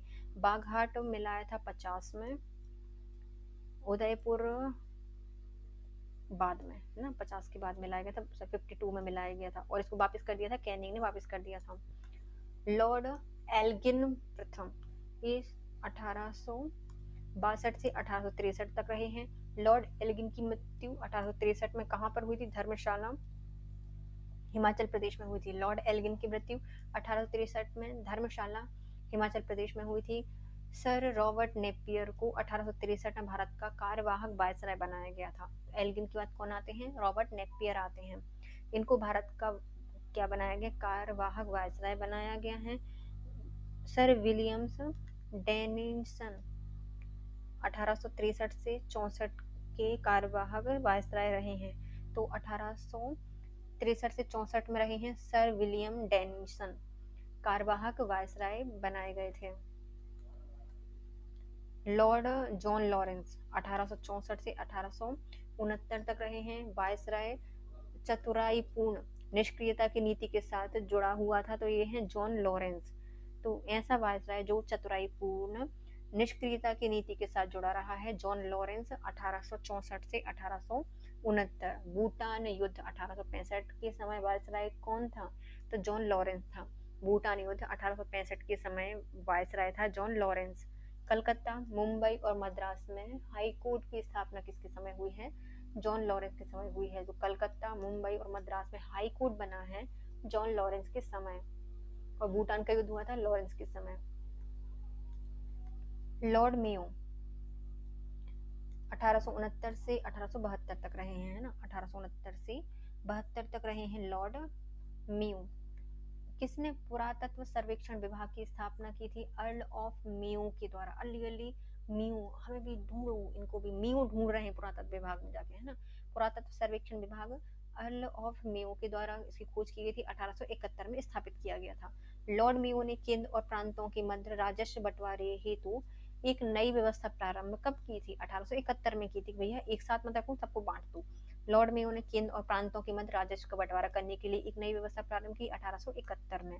वह व्यक्ति कौन था जिसने भारत में पहली बार जनता की जनगणना करवाई थी? तो लॉर्ड मेयो हैं, 1872 में कराई थी। तो पहली बार भारत में जनसंख्या की गणना हुई है लॉर्ड मेयो के समय 1872 में। किस भारतीय कृषि विभाग के पिता के रूप में जाना जाता है? तो लॉर्ड मेयो को जाना जाता है 1872 में। भारतीय कृषि विभाग के पिता माने जाते हैं लॉर्ड मेयो 1872 में। 1872 ईस्वी में कृषि विभाग की स्थापना किस वायसराय के समय हुई है? लॉर्ड मेयो के समय हुई है। 1872 में कृषि विभाग बना है लॉर्ड मेयो के समय, और कृषि विभाग का पिता भी कहा जाता है लॉर्ड मेयो को। काठियावाड़ में राजकोट कॉलेज, अजमेर में मेयो कॉलेज की स्थापना किसने करवाई थी? लॉर्ड मेयो ने करवाई थी। तो काठियावाड़ में राजकोट कॉलेज बनवाई थी उनने। कहाँ पे गए? कोट पहना दिया राजकोट में। काठियावाड़ में कॉलेज बनवाई, राजकोट कॉलेज, और अजय ने बनवाई है मेयो कॉलेज। किसने बनवाई है? लॉर्ड मेयो ने बनवाई है। भारतीय सांख्यिकी सर्वेक्षण की स्थापना किसने कराई थी? तो ये मेयो ने कराई थी। इन्होंने बोला कि ये संख्या गिनो तो हम मेयो दे दे रहे, थोड़ा सा लगा लो, हाथ में लगाते जाओ, खाते जाओ और गिनते जाओ। भारतीय सांख्यिकी सर्वेक्षण की स्थापना लॉर्ड मेयो ने कराई है। किस वायसराय की हत्या अंडमान निकोबार द्वीप समूह में जब वे भ्रमण कर रहे थे एक दंडित अपराधी द्वारा कर दी गई थी? लॉर्ड मेयो की। तो किस वायसराय की हत्या हत्या लॉर्ड मेयो की हत्या अंडमान निकोबार द्वीप समूह में जब वो भ्रमण कर रहे थे तो एक अपराधी द्वारा कर दी गई थी? सर जॉन स्ट्रेची 1872 में आए हैं, लॉर्ड नेपियर 1872 में आए हैं कार्यवाहक वायसराय बन के। तो इनकी हत्या हो गई लॉर्ड मेयो की, दो कार्यवाहक बने हैं, एक आते हैं जॉन स्ट्रेची 1872 में, नहीं 1872 में ही जॉन नेपियर को बनाया गया था कार्यवाहक वायसराय। फिर आते हैं लॉर्ड नॉर्थब्रुक, ब्रह्म मैरिज एक्ट 1872 किसके समय आया था? तो नॉर्थब्रुक के समय लागू हुआ था। तो नॉर्थ में मुंह करके ब्रह्मा जी ने शादी करा दी बुक में। तो ब्रह्म मैरिज एक्ट 1872 में आया था नॉर्थब्रुक के समय। प्रिंस ऑफ वेल्स भारत की यात्रा में किसके समय आए थे? नॉर्थब्रुक के समय आए थे, नॉर्थ में 1875 में। तो प्रिंस ऑफ वेल्स 1875 में आए हैं नॉर्थब्रुक के समय भारत। दिल्ली दरबार लगा होगा।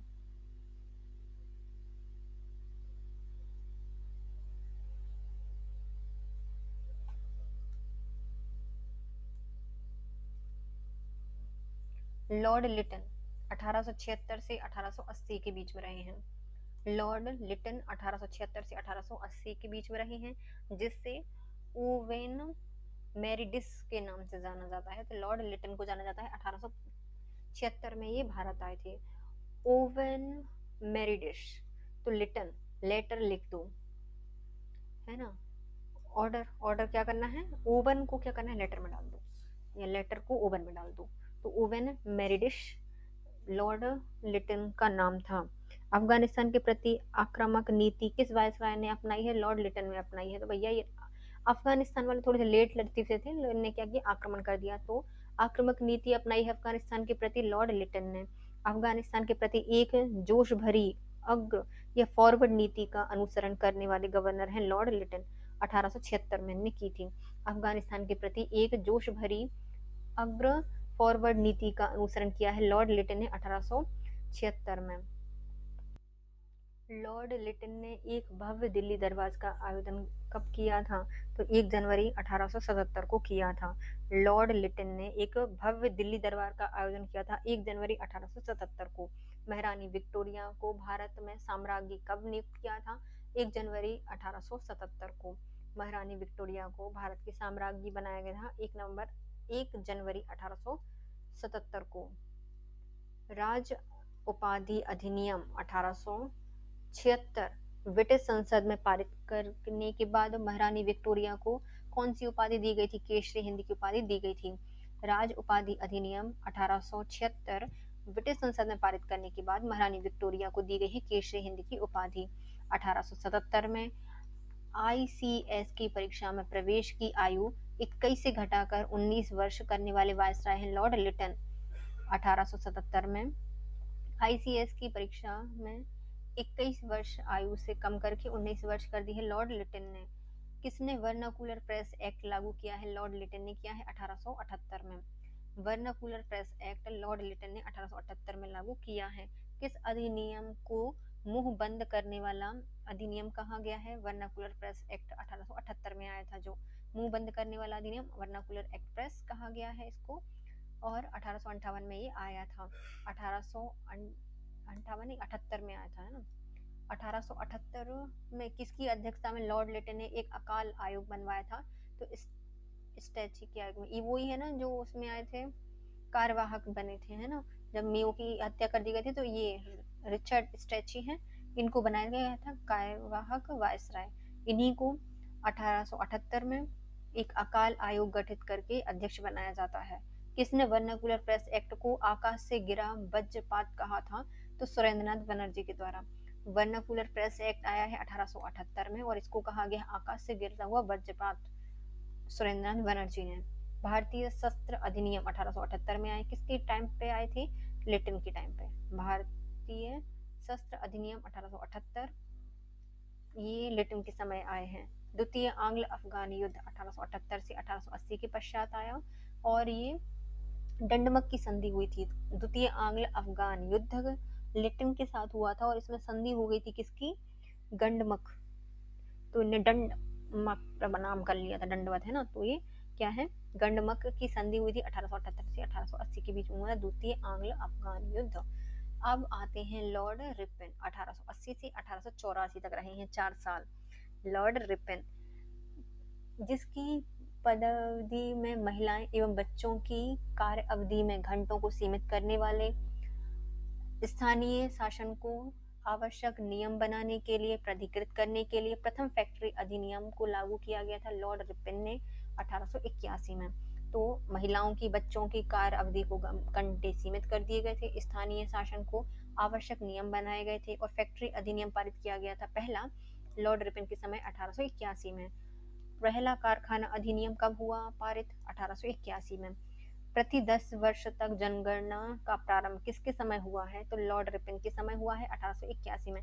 पहली जनगणना मेयो ने करवाई थी, लेकिन हर अब 10 साल में जनगणना होगी, लॉर्ड रिपन ने कहा था 1881 में।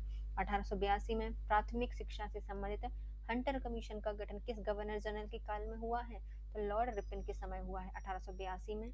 प्राथमिक शिक्षा से संबंधित हंटर कमीशन बना है लॉर्ड रिपन के समय। अब आते हैं वर्नाकुलर प्रेस एक्ट किस गवर्नर जनरल ने समाप्त कर दिया था? तो रिपन ने किया था। जो वर्नाकुलर प्रेस एक्ट है, इसको समाप्त किया था लॉर्ड रिपन ने 1882 में। भारतीय प्रेस की स्वतंत्रता का समर्थन करने वाले वायसराय में आते हैं Lord Hasting, Auckland, Ripon, William Bentinck और लॉर्ड मेटकॉफ। इसको स्वतंत्रता दाता कहा जाता है, प्रेस का स्वतंत्रता दाता। तो भारतीय प्रेस की स्वतंत्रता के समर्थक रहे हैं Lord Hasting, Auckland, Ripon, Bentinck और लॉर्ड मेटकॉफ। भारत में किससे स्थानीय स्वायत्त शासन का जनक कहा जाता है? लॉर्ड रिपन को कहा जाता है।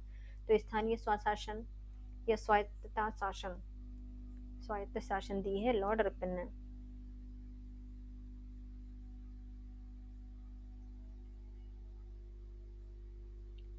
भारत में स्थानीय स्वायत्त शासन को किसने प्रोत्साहित किया है? लॉर्ड रिपन ने प्रोत्साहित किया है, रिबन काट के।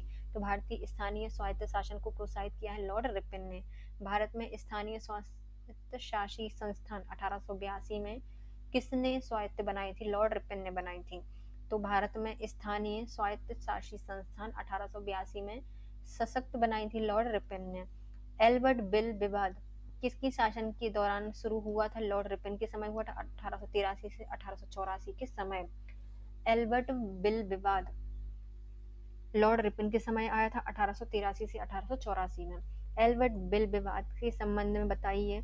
तो यूरोपियों से संबंधित मामलों की सुनवाई के लिए भारतीय न्यायाधीशों पर लगाई गई अयोग्यता को हटाया जाना था। तो एल्बर्ट बिल विवाद है क्या? तो यूरोपियों पर या यूरोपियों से संबंधित जितने मामले हैं उनकी सुनवाई करने के लिए भारतीय सैनिकों पर लगाई गई जो रोक थी उसको हटाने के लिए आया था एल्बर्ट बिल।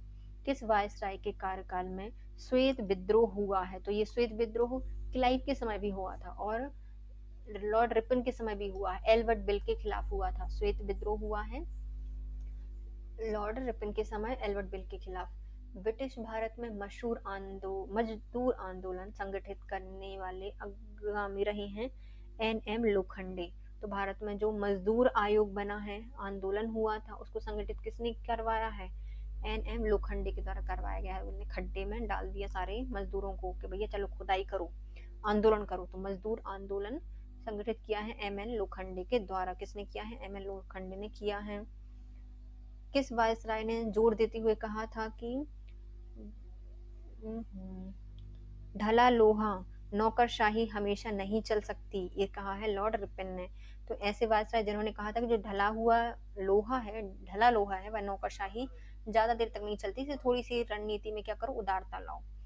किस वायसराय के समय में बंगाल नगर पालिका अधिनियम 1884 पास हुआ था? लॉर्ड रिपन के समय में। तो बंगाल नगर पालिका अधिनियम 1884 पास हुआ है लॉर्ड रिपन के समय। आप मुझे मेरे शब्दों में नहीं बल्कि कार्यों से समझने का प्रयत्न करें, ये लॉर्ड रिपन ने कहा है कि वो आप मेरे शब्दों को नहीं बल्कि क्या हमारे कार्यों को समझने का प्रयास करें, लॉर्ड रिपन ने कहा था। किसने लॉर्ड रिपन को भारत का मुक्तिदाता और उनके काल को भारत का स्वर्ण युग का आरंभिक बिंदु कहा है? तो ये है फ्लोरेंस नाइटिंगेल। लॉर्ड रिपन को भारत का मुक्तिदाता और भारत में स्वर्ण युग का आरंभिक बिंदु माना है फ्लोरेंस नाइटिंगेल ने। रिपन भारतीय वायसरायों में सबसे अधिक महान और लोकप्रिय थे। मदन मोहन मालवीय भारतीय वायसराय में सबसे महान और लोकप्रिय रहे हैं मदन मोहन मालवीय।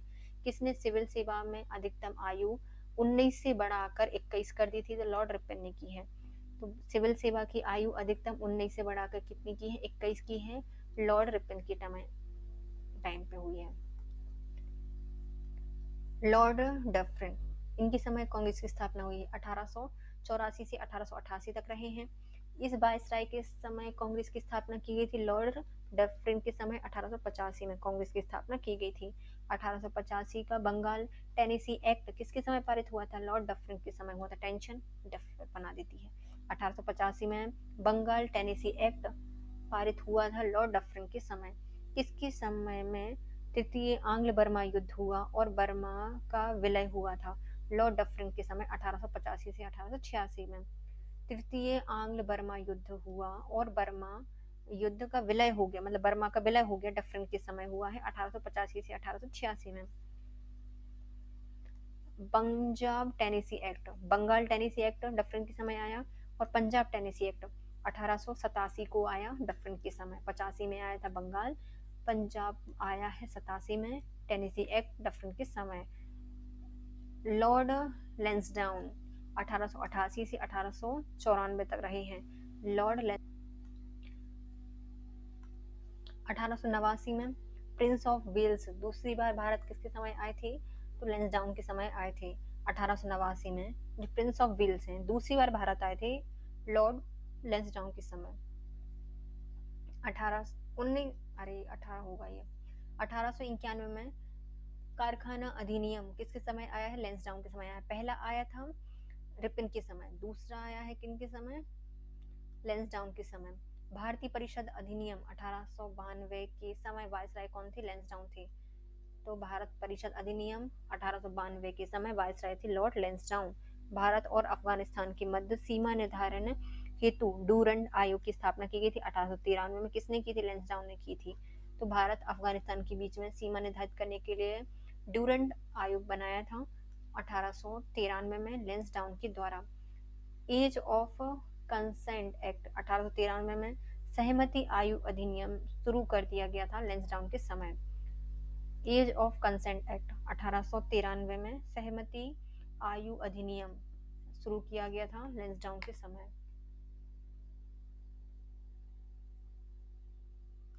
लॉर्ड एल्गिन द्वितीय 1894 से 1899 तक रहे हैं।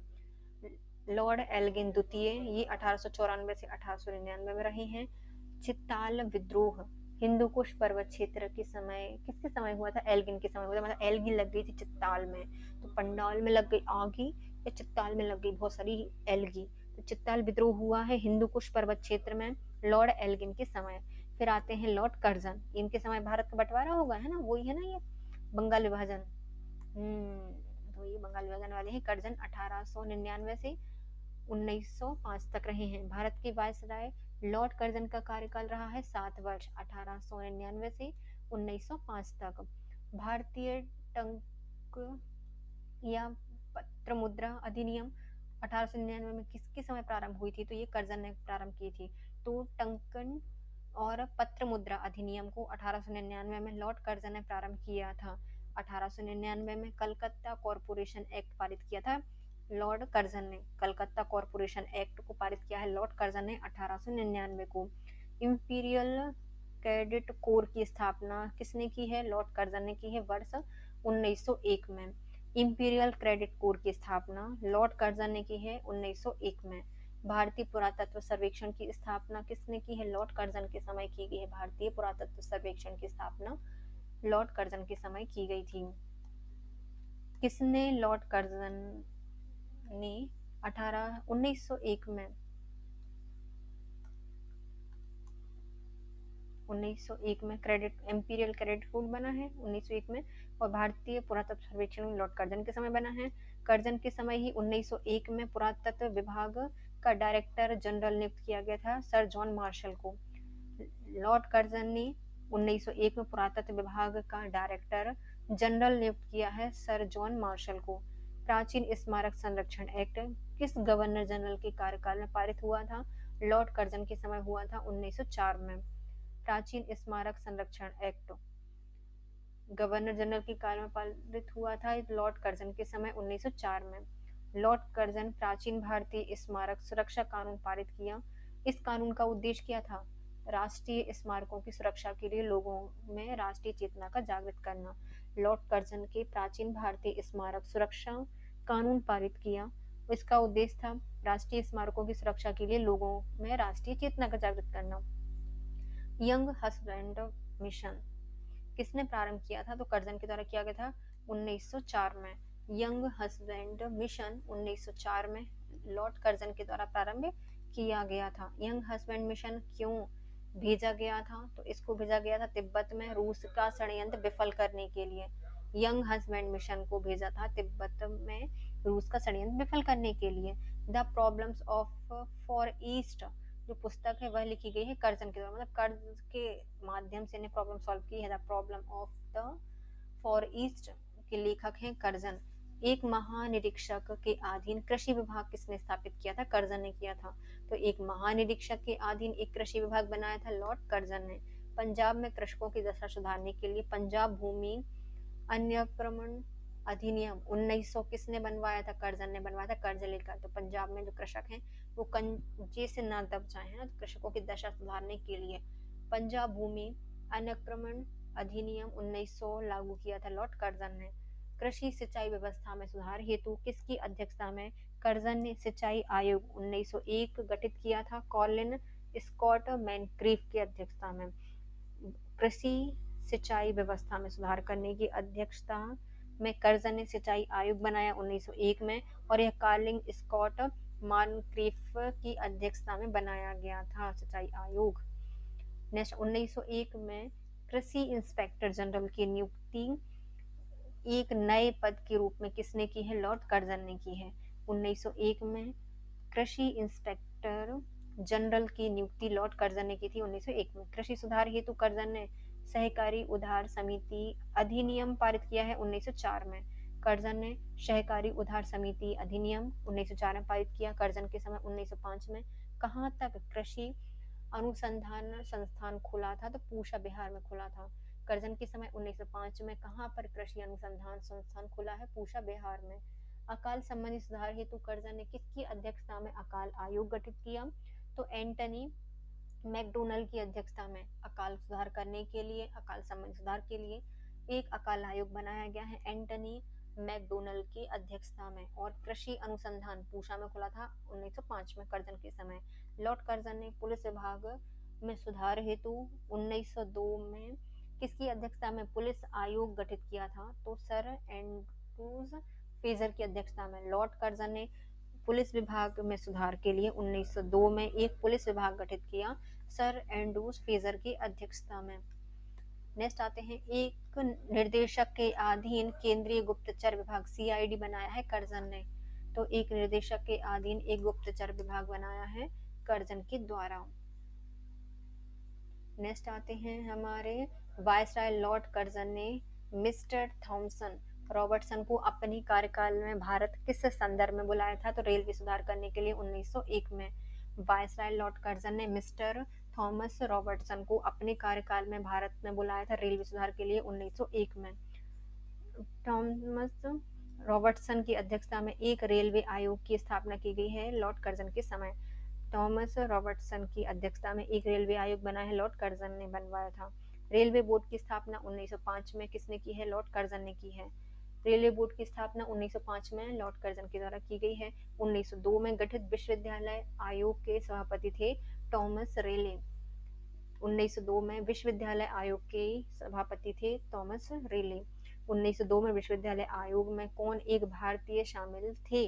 तो गुरुदास बनर्जी। 1902 में विश्वविद्यालय आयोग में एक भारतीय शामिल थे जिनका नाम था गुरुदास बनर्जी। 1904 में भारतीय विश्वविद्यालय अधिनियम किसके समय पारित किया गया था? तो ये पारित किया गया है कर्जन के समय।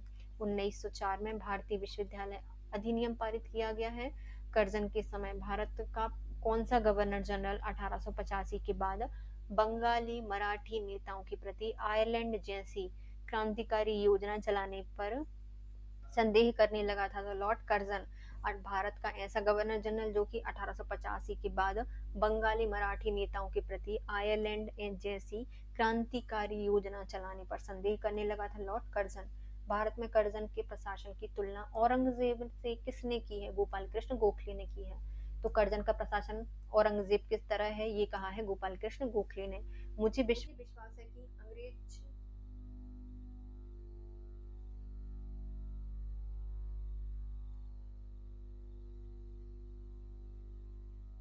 मुझे विश्वास है कि कांग्रेस अपने विनाश की तरफ जा रही है और मेरी बड़ी इच्छा भारत में रहते हुए होगी कि इसके शांति प्रिय निधन के लिए मैं इसका सहायक बनूं। यह किसने लिखा है? तो यह लॉर्ड कर्जन ने लिखा था 1900 में और ब्रिटिश सेक्रेटरी को ये पत्र भेजा गया था।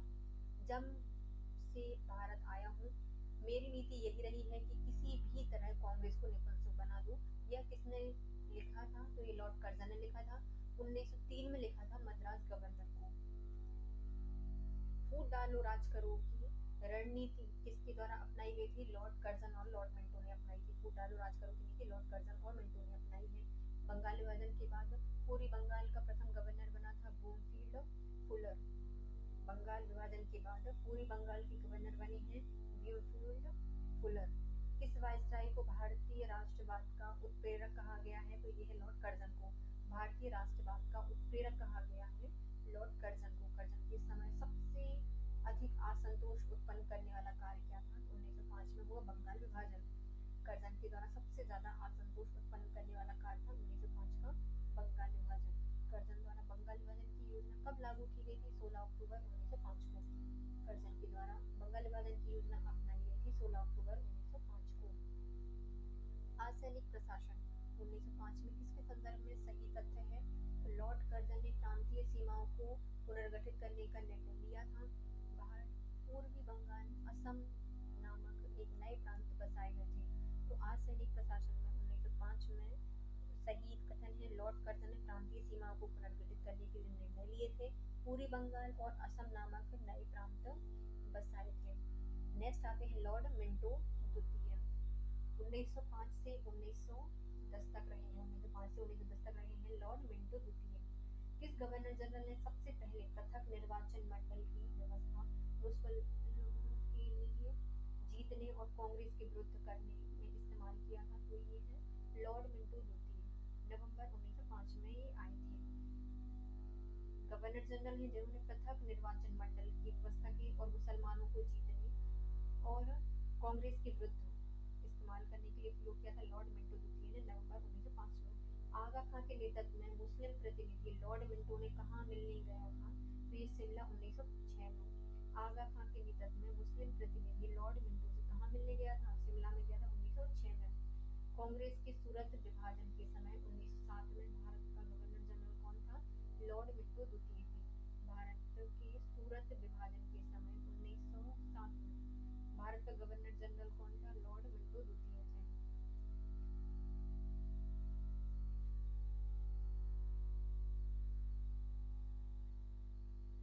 मार्ले मिंटो सुधार 1909 में किसके समय पारित हुआ था? लॉर्ड मिंटो द्वितीय के समय हुआ था। मार्ले मिंटो सुधार 1909 में पारित हुआ था। मार्ले मिंटो सुधार जॉर्ज मिंटो द्वितीय के समय। लॉर्ड हार्डिंग द्वितीय 1910 से 1916 तक रहे हैं। लॉर्ड हार्डिंग द्वितीय 1910 से 1916 तक। ब्रिटिश भारत की राजधानी का कलकत्ता से दिल्ली स्थानांतरण किसके समय हुआ है? लॉर्ड हार्डिंग के समय हुआ है 1911 में। ब्रिटिश भारत की राजधानी कलकत्ता से दिल्ली स्थानांतरण हुआ है लॉर्ड हार्डिंग के समय 1911 में। ब्रिटिश शासनकाल में ब्रिटेन में केवल एक ही राजा ने भारत की यात्रा की, अपना एक भव्य दरबार लगाया। राजा कौन थे? जॉर्ज पंचम थे। 1911 में आए थे। ब्रिटिश शासनकाल में ब्रिटेन के केवल एक ही राजा ने यात्रा की और एक भव्य दरबार लगाया है जॉर्ज पंचम ने 1911 में। 1911 में बंगाल प्रेसिडेंसी की स्थापना किसके समय हुई थी? लॉर्ड हार्डिंग द्वितीय के समय हुई थी। 1911 में बंगाल प्रेसिडेंसी बनी लॉर्ड हार्डिंग के समय। किस वायसराय पर दिल्ली में उसके राजकीय प्रवेश के अवसर पर बम फेंक दिया गया था? तो लॉर्ड हार्डिंग के ऊपर 23 दिसंबर 1912 को। किस वायसराय पर दिल्ली में उनके राजकीय प्रवेश के अवसर पर बम फेंक दिया गया था? लॉर्ड हार्डिंग के ऊपर 23 दिसंबर 1912 को। पहला विश्व युद्ध प्रारंभ किसके समय हुआ था? उस समय भारत के गवर्नर जनरल कौन थे? लॉर्ड हार्डिंग द्वितीय थे। जब प्रथम विश्व युद्ध प्रारंभ हुआ, भारत के गवर्नर जनरल थे लॉर्ड हार्डिंग।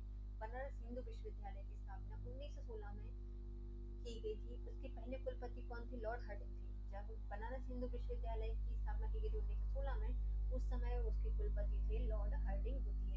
नेक्स्ट आते हैं लॉर्ड चैम्सफोर्ड। ये 1916 से 1921 तक रही। चैम्सफोर्ड सबको फोड़ दो। तिलक और एनी बेसेंट द्वारा होम रूल लीग की स्थापना की गई थी। उस समय भारत का गवर्नर जनरल था लॉर्ड चैम्सफोर्ड। जब एनी बेसेंट और तिलक के द्वारा होम रूल लीग की स्थापना की गई, उस समय भारत के गवर्नर थे चैम्सफोर्ड। शिक्षा सुधार हेतु सेंट्रल आयोग 1917 में आया है। किनके समय? लॉर्ड चैम्सफोर्ड के समय। तो शिक्षा सुधार सेंट्रल आयोग आया है 1917 में चैम्सफोर्ड के समय। गवर्नर बनने वाले प्रथम भारतीय एसपी सिन्हा को सर्वप्रथम किस प्रांत का गवर्नर बनाया था? बिहार का बनाया। तो गवर्नर बनने वाले पहले भारतीय एसपी सिन्हा हैं। सर्वप्रथम यहाँ के गवर्नर बने थे ये, तो ये बने हैं बिहार के। लॉर्ड चैम्सफोर्ड ने किसकी अध्यक्षता में रोलेक्ट कमेटी नियुक्त की थी 1919 में? तो सर सिडनी रोलेक्ट के रोलेक्ट कमेटी किसके उसमें गठित की गई थी? सिडनी रोलेक्ट के द्वारा गठित की गई थी 1919 में चैम्सफोर्ड के समय। किस गवर्नर जनरल के काल में जलियांवाला बाग हत्याकांड 1919 हुआ है? लॉर्ड चैम्सफोर्ड के समय। किसके समय जलियांवाला बाग हत्याकांड हुआ है? चैम्सफोर्ड के समय। भारत सरकार अधिनियम 1919 किसके समय हुआ था? लॉर्ड चैम्सफोर्ड के समय हुआ था। भारत का जो अधिनियम 1919 है वो आया है लॉर्ड चैम्सफोर्ड के समय। इसको काला कानून कहा जाता है। नेक्स्ट आते हैं हमारे लॉर्ड रीडिंग करने आए थे। 1921 से 1926 तक रहे हैं। भारत के एकमात्र यहूदी वायसराय थे। रीडिंग करते रहते पहले भारत के यहूदी वायसराय हैं कौन? Lord reading. किसके समय में रोल एक्ट 1919 वापस ले लिया गया था? तो लॉर्ड रीडिंग के समय। आया था 1919 में किसके? चैम्सफोर्ड के समय। लेकिन जब रीडिंग आए तो इन्होंने इसको वापस कर दिया। किसके काल में? प्रिंस ऑफ वेल्स का आगमन 1921 में हुआ था लॉर्ड रीडिंग। तो प्रिंस ऑफ वेल्स भारत आए थे 1921 में लॉर्ड रीडिंग के समय। भारत और नागपुर विश्वविद्यालय की स्थापना के समय गवर्नर जनरल कौन था? लॉर्ड रीडिंग था। दिल्ली और नागपुर विश्वविद्यालय की स्थापना के समय गवर्नर थे लॉर्ड रीडिंग। द्वैत शासन के मूल्यांकन हेतु 1924 में एक मूडी मैन कमेटी का गठन किया गया था। किसने किया था? लॉर्ड रीडिंग ने किया था। मूड हुआ बैठे बैठे कि द्वैत शासन हमें पढ़ ली समझ में नहीं आई, कैसे क्यों उसका किया जाए अध्ययन। तो द्वैत शासन ने क्या क्या किया है उसका मूल्यांकन करने के लिए 1924 में एक कमेटी बनाई गई जिसका नाम था मूडी मैन कमेटी। रीडिंग के द्वारा बनाई गई थी। नेक्स्ट आते हैं लॉर्ड इरविन। साइमन कमीशन का गठन 1927 में किया गया। भारत आगमन 1928 में हुआ। किसके समय हुए थे इस दोनों का? लॉर्ड इरविन के समय साइमन कमीशन का गठन 1927। साइमन कमीशन भारत आया 1928 लॉर्ड इरविन के समय। देशी रियासतों के संबंध में हार्टोग बटलर समिति की नियुक्ति गई है 1927 में। किस गवर्नर जनरल के समय? लॉर्ड इरविन के समय। तो देशी रियासतों के संबंध में हार्टोग बटलर समिति बनाई। देशी रियासत हार्टोग 1927 में बनाई गई है लॉर्ड इरविन के समय। हार्टोग बटलर समिति।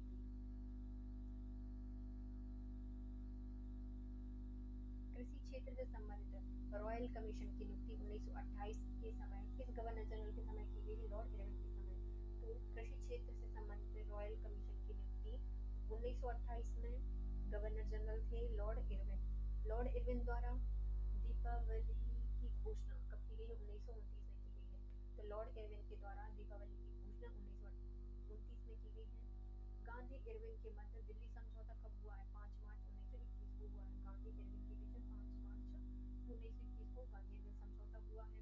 इरविन ने इंडियन स्कूल ऑफ माइंस स्थापित की है धनबाद झारखंड में। तो इंडियन स्कूल ऑफ माइंस की स्थापना की गई धनबाद में झारखंड में। इरविन ने लिखा ये इनका माइंड बहुत धनबाद है, धनबाद झारखंड में स्थापना कर दी। लॉर्ड विलिंगटन 1921 से 1936 तक। सांप्रदायिक घोषणा पत्र 1932 में आया था लॉर्ड विलिंगटन के समय। तो सांप्रदायिक घोषणा पत्र 1932 में लॉर्ड विलिंगटन के समय आया। सांप्रदायिक घोषणा पत्र को लागू करने वाला ब्रिटिश प्रधानमंत्री थे रैमजे मैकडोनाल्ड। सांप्रदायिक घोषणा पत्र आया था ब्रिटेन के प्रधानमंत्री रैमजे मैकडोनाल्ड के समय। भारत शासन अधिनियम 1935 के तहत भारत का गवर्नर जनरल था लॉर्ड विलिंगटन। भारत शासन अधिनियम 1935 के तहत भारत का गवर्नर जनरल था लॉर्ड विलिंगटन। बर्मा को कब भारत से पृथक कर दिया गया? 1935 से। बर्मा को भारत से अलग किया गया 1935 में। द्वितीय एवं तृतीय गोलमेज सम्मेलन किसके काल में संपन्न हुए हैं? तो ये विलिंगटन के समय हुए हैं। द्वितीय एवं तृतीय गोलमेज सम्मेलन पूरा हुआ है लॉर्ड विलिंगटन के समय। लॉर्ड लिलिथगो ये 1936 से 1944 तक रहे हैं। लॉर्ड लिलिथगो 1936 से 1944 तक रहे। सबसे लंबा कार्यकाल किस वायसराय का है? लॉर्ड लिलिथगो का है। सबसे लंबा कार्यकाल है लॉर्ड लिलिथगो का। लिलिथगो द्वारा अगस्त प्रस्ताव कब घोषित किया गया था? 1940 को किया गया था। लॉर्ड लिलिथगो द्वारा अगस्त प्रस्ताव घोषित किया गया है 1940 को। क्रिप्स मिशन 1942 का आगमन किस गवर्नर जनरल के समय हुआ है? तो लॉर्ड लिलिथगो के समय। भारत छोड़ो आंदोलन 1942 में हुआ है लॉर्ड लिलिथगो के समय। भारत छोड़ो आंदोलन 1942 में हुआ लॉर्ड लिलिथगो के समय। लॉर्ड वेवेल 1944 से 1947 में आए थे लॉर्ड वेवेल। इसमें CR फॉर्मूला का प्रस्तावित किया गया 1944 में। लॉर्ड वेवेल 1944 से 1947 में रहे। CR फॉर्मूला प्रस्तुत किया गया था 1944 में। वेवेल योजना कब प्रस्तुत की गई थी? 4 जून 1945 को। वेवेल योजना प्रारंभ की गई थी 4 जून 1945 को। लॉर्ड वेवेल द्वारा शिमला सम्मेलन कब आयोजित किया गया? 25 जून 1945 को। वेवेल द्वारा शिमला सम्मेलन पारित किया गया है 25 जून 1945 को। मुस्लिम लीग द्वारा प्रत्यक्ष कार्यवाही दिवस 16 अगस्त 1946 को किस गवर्नर जनरल के समय आया है? लॉर्ड वेवेल के समय। मुस्लिम लीग द्वारा प्रत्यक्ष कार्यवाही दिवस 16 अगस्त 1946 को किस गवर्नर जनरल के समय आया है? लॉर्ड वेवेल के समय। कैबिनेट मिशन 1946 को किसके समय आया है? लॉर्ड वेवेल के समय। कैबिनेट मिशन 1946 में आया है लॉर्ड वेवेल के समय। नेक्स्ट आते हैं माउंट बैटन 1947 से 1948 लॉर्ड वेवेल। माउंट बैटन 1947 से 1948 इसी के साथ भारत आजाद हो जाता है ना। स्वतंत्र भारत का प्रथम governor general Lord Mountbatten. स्वतंत्र भारत के पहले गवर्नर जनरल है लॉर्ड माउंट बैटन। 3 जून योजना प्रस्ताव किसका है? तो ये 1947 में प्रस्तावित की गई थी, प्रस्तुत की गई थी। 3 जून योजना प्रस्तुत की गई थी 1947 को। ब्रिटेन के हाउस ऑफ कॉमन्स में भारत स्वतंत्रता अधिनियम पारित करते समय भारत के गवर्नर जनरल थे लॉर्ड माउंटबेटन। ब्रिटेन के हाउस ऑफ कॉमन्स में स्वतंत्रता अधिनियम पारित करवाते समय भारत के गवर्नर जनरल थे लॉर्ड माउंटबेटन। रेडक्लिफ आयोग का गठन किया गया है लॉर्ड माउंटबेटन ने। रेडक्लिफ आयोग बनाया है माउंटबेटन ने। भारत की स्वतंत्रता के समय गवर्नर जनरल थे लॉर्ड माउंटबेटन। भारत के अंतिम ब्रिटिश गवर्नर जनरल कौन थे? लॉर्ड माउंटबेटन थे।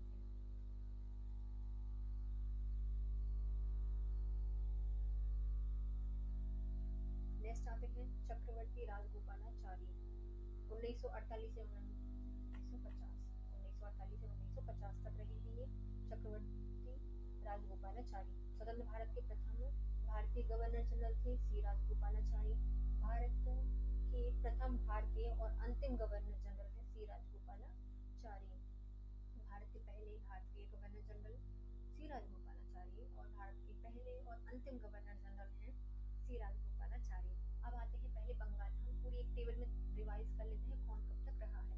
तो पहले बंगाल के गवर्नर इसमें आते हैं वॉरेन हेस्टिंग 1773 से 1785 तक।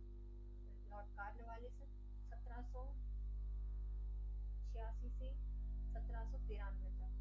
सर जॉन शोर 1793 से 1798 तक। लॉर्ड वेलेस्ली 1798 से 1805। सर जॉर्ज बार्लो यह 1805 से 1807 तक रहे हैं। अर्ल ऑफ मिंटो यह 1807 से 1813 तक रहे हैं। लॉर्ड हेस्टिंग ये 1813 से 1823 तक रहे हैं। लॉर्ड एमहर्स्ट यह 1823 से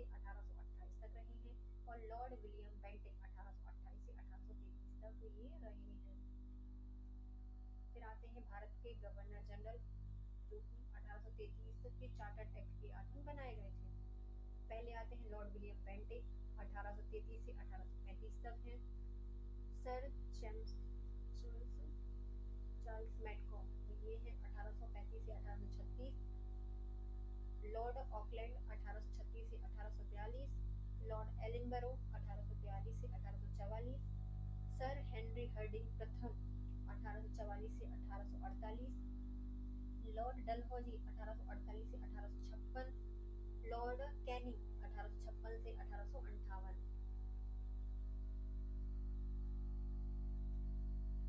भारत के वायसराय लॉर्ड कैनिंग, यह 1858 से 1862 तक रहे हैं। लॉर्ड कैनिंग 1858 से 1862।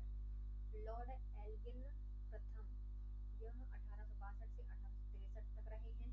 लॉर्ड जॉन लॉरेंस 1864 से 1869 तक रहे हैं। लॉर्ड मेयो 1869 से 1872 तक रहे हैं। लॉर्ड नॉर्थब्रुक 1872 से 1876 तक रहे हैं। लॉर्ड लिटन 1876 से 1880। लॉर्ड रिपिन 1880 से 1884। लॉर्ड डफरिन 1884 से 1888। लॉर्ड लैंसडाउन, यह 1888 से 1894। लॉर्ड एल्गिन द्वितीय 1894 से 1899।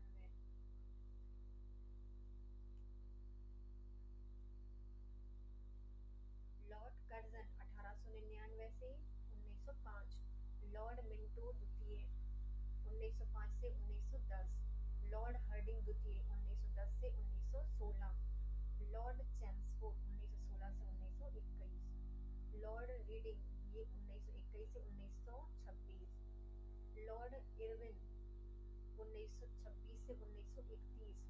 लॉर्ड विलिंगटन 1921 से 1936। लॉर्ड निलिथगो 1936 से 1936 तक ही रही है।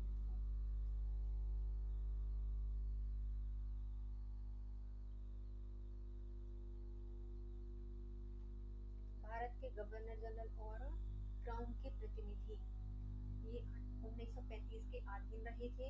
पहले आते हैं लॉर्ड निलिथगो 1935 से 1944 तक। लॉर्ड बिवेल 1944 से 1947 तक। लॉर्ड माउंटबेटन, यह 24 मार्च 1947 से 15 अगस्त 1947 तक रहे। स्वतंत्र भारत के पहले यहाँ पे गवर्नर जनरल, तो पहले आते हैं लॉर्ड माउंटबेटन 1947 से 1948 तक रहे हैं। सी राजगोपालाचारी 1948 से 25 जनवरी 1950 तक ही रहे हैं। गवर्नर जनरल, गवर्नर, वायसराय द्वारा किए गए प्रमुख कार्य, पहले उनके कार्य और उनके गवर्नर। भारत में बंगाल में द्वैत शासन प्रारंभ किया है रॉबर्ट क्लाइव ने। द्वैत शासन बंगाल में प्रारंभ किया है रॉबर्ट क्लाइव ने। Pitt's India Act 1784 Warren Hasting के समय आया था। सुरक्षा प्रकोष्ठ की नीति वॉरेन हेस्टिंग के समय और रिंग फेंस की नीति वॉरेन हेस्टिंग के समय, 3 काम किए गए इनके साथ। पिट्स इंडिया एक्ट 1784, सुरक्षा प्रकोष्ठ की नीति और रिंग फेंस, ये तीनों ही वॉरेन हेस्टिंग के समय किए गए हैं। स्थायी बंदोबस्त कार्नवालिस में किया है। स्थायी बंदोबस्त जो कि जमींदारी से संबंधित था, कार्नवालिस में किया है। इसने बहुत सारे काम करवाए थे ना, सिविल सेवा वगैरह से रिलेटेड थे। सहायक संधि लॉर्ड वेलेस्ली की है। सहायक संधि किसकी है? लॉर्ड वेलेस्ली की। पेशवाई का अंत लॉर्ड हेस्टिंग ने किया है। पेशवाई का अंत लॉर्ड हेस्टिंग ने किया है। पिंडारियों का दमन, ये भी लॉर्ड हेस्टिंग ने किया है। 2 काम किए गए हैं, पेशवाई का अंत और पिंडारियों का दमन लॉर्ड हेस्टिंग के द्वारा। फिर आते हैं सती प्रथा का अंत, ये विलियम बेंटिक ने किया है। अंग्रेजी शिक्षा विलियम बेंटिक की है और सामाजिक सुधार, ये तीनों ही क्या है? विलियम बेंटिक के हैं। सती प्रथा का अंत लॉर्ड विलियम बेंटिक का।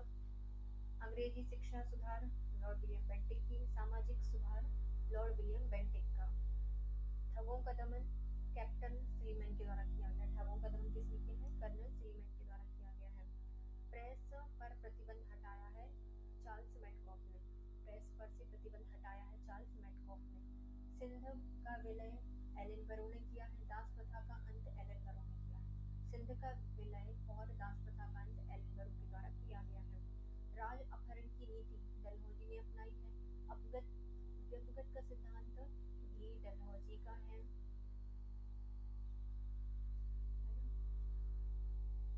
चूक सिद्धांत राज हड़प नीति डलहौजी की है। डॉक्ट्रिन ऑफ लेफ्स ये भी डलहौजी का है। अवध का विलय भी डलहौजी, ये काम डलहौजी के हैं। राज अपहरण की नीति वेबकर का सिद्धांत, चूक सिद्धांत, राज हड़प नीति, डॉक्ट्रिन ऑफ लेफ्स और अवध का विलय, ये सब डलहौजी ने किए हैं। फिर आते हैं लॉरेंस, ये है चतुराईपूर्ण निष्क्रियता की नीति, जॉन लॉरेंस की है। चतुराईपूर्ण निष्क्रियता की नीति जॉन लॉरेंस की है। वर्नाकुलर प्रेस एक्ट लिटिन का है। वर्नाकुलर प्रेस एक्ट किसका है? लिटिन का है। फिर आते हैं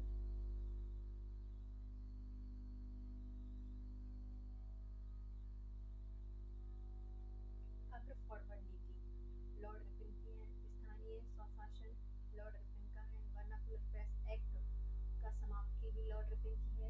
एल्बर्ट बिल विवाद लॉर्ड रिपन का है। और प्रथम कारखाना अधिनियम लॉर्ड रिपन के हैं। तो कौन कौन से हैं? अग्र फॉरवर्ड नीति, स्थानीय स्वशासन, वर्नाकुलर प्रेस एक्ट की समाप्ति, एल्बर्ट बिल विवाद और प्रथम कारखाना अधिनियम, ये सब रिपन के हैं। फिर आते हैं कांग्रेस की स्थापना, बर्मा विलय, ये दोनों लॉर्ड डफरिन की हैं। लॉर्ड डफरिन ने किया है कांग्रेस की स्थापना और बर्मा का विलय किया है। फिर आते हैं कर्जन, बंगाल विभाजन, बस इसके सारे बनवाए गए बहुत कुछ था, लेकिन एक ही है इसमें। बंगाल का विभाजन किसने किया है? कर्जन ने किया है। मुस्लिम लीग की स्थापना लॉर्ड मिंटो द्वितीय के समय हुई है और दिल्ली दरबार भी लॉर्ड हार्डिंग द्वितीय के समय लगाया गया है। तो बंगाल विभाजन कर्जन ने, मुस्लिम लीग की स्थापना लॉर्ड मिंटो द्वितीय ने, दिल्ली दरबार हार्डिंग द्वितीय के द्वारा, और प्रांतों में द्वैत शासन फिर से लागू कर दिया गया था लॉर्ड चेम्सफोर्ड के द्वारा। और रोलेट एक्ट चेम्सफोर्ड के समय आया है। चेम्सफोर्ड और द्वैत शासन चेम्सफोर्ड के समय आए हैं। अब आते हैं हमारी कुछ। पहला आंग्ल कर्नाटक युद्ध 1746 से 1748 में हुआ है। ब्रिटेन कंपनी थी। डुप्ले फ्रांसीसी राजा थे इसमें।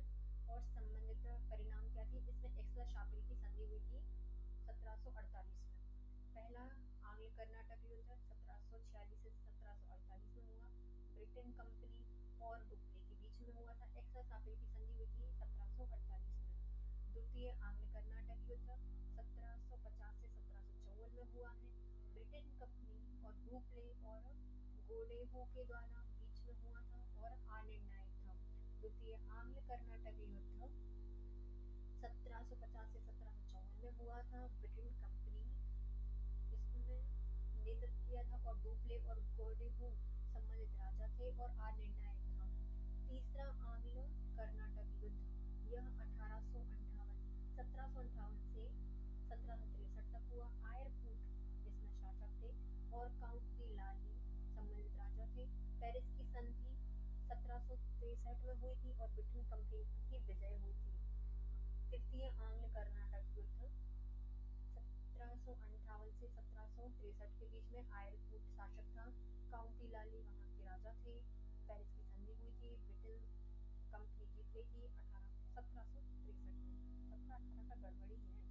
फिर आता है प्लासी का युद्ध 23 जून 1757 को हुआ था। क्लाइव इसमें गवर्नर था। सिराउद्दौला संबंधित शासक थे और ब्रिटेन कंपनी की विजय हुई थी। प्लासी का युद्ध 23 जून 1757 को हुआ था। क्लाइव गवर्नर था। सिराजुद्दौला राजा थे। ब्रिटेन कंपनी विजय हुई थी। फिर आता है बक्सर का युद्ध 22 अक्टूबर 1764 को हुआ था। हेक्टर मुनरो गवर्नर थे। सिराजुद्दौला, मीर कासिम, शाह आलम द्वितीय शासक थे।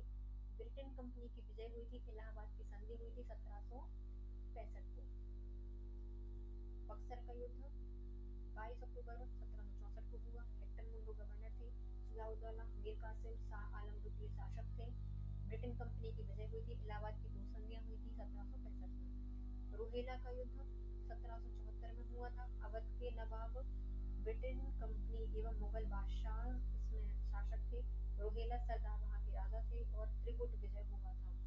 रोहेला युद्ध 1764 में हुआ था। इसमें अवध के नवाब ब्रिटेन कंपनी और मुगल बादशाह शामिल थे। रोहेला सरदारों की वर्षित लड़ रहे थे और त्रिकुट इसमें विजय हुआ था। प्रथम आंग्ल मैसूर युद्ध ये हुआ है 1717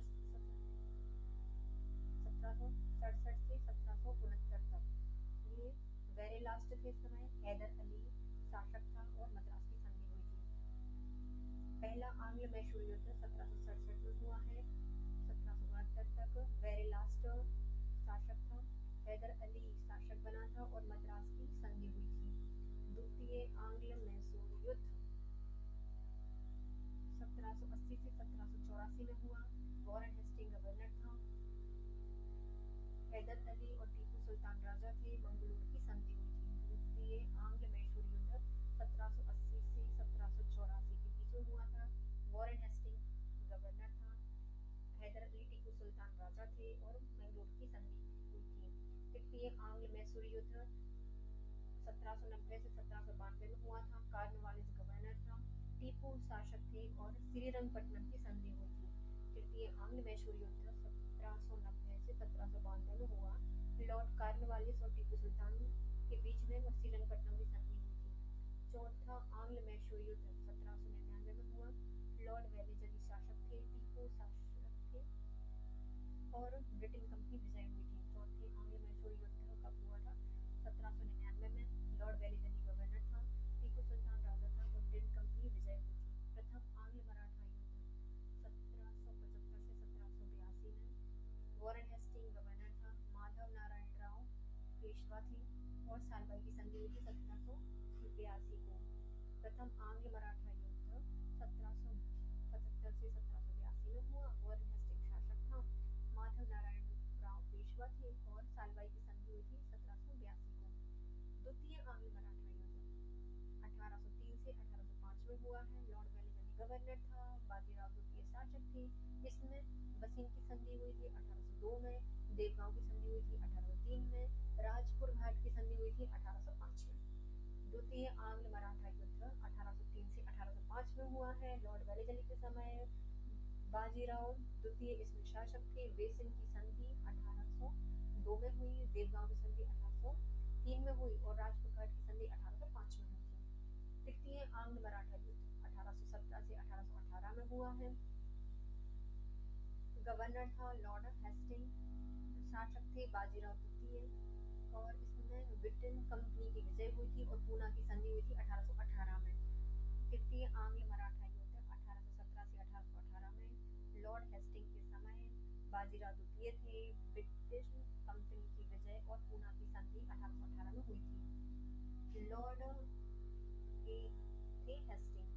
आंग्ल नेपाल युद्ध 1814 से 1816 में हुआ, लॉर्ड हेस्टिंग इसके शासक थे, नेपाली सेना के साथ हुई थी, संगोली की संधि हुई थी 1816 में।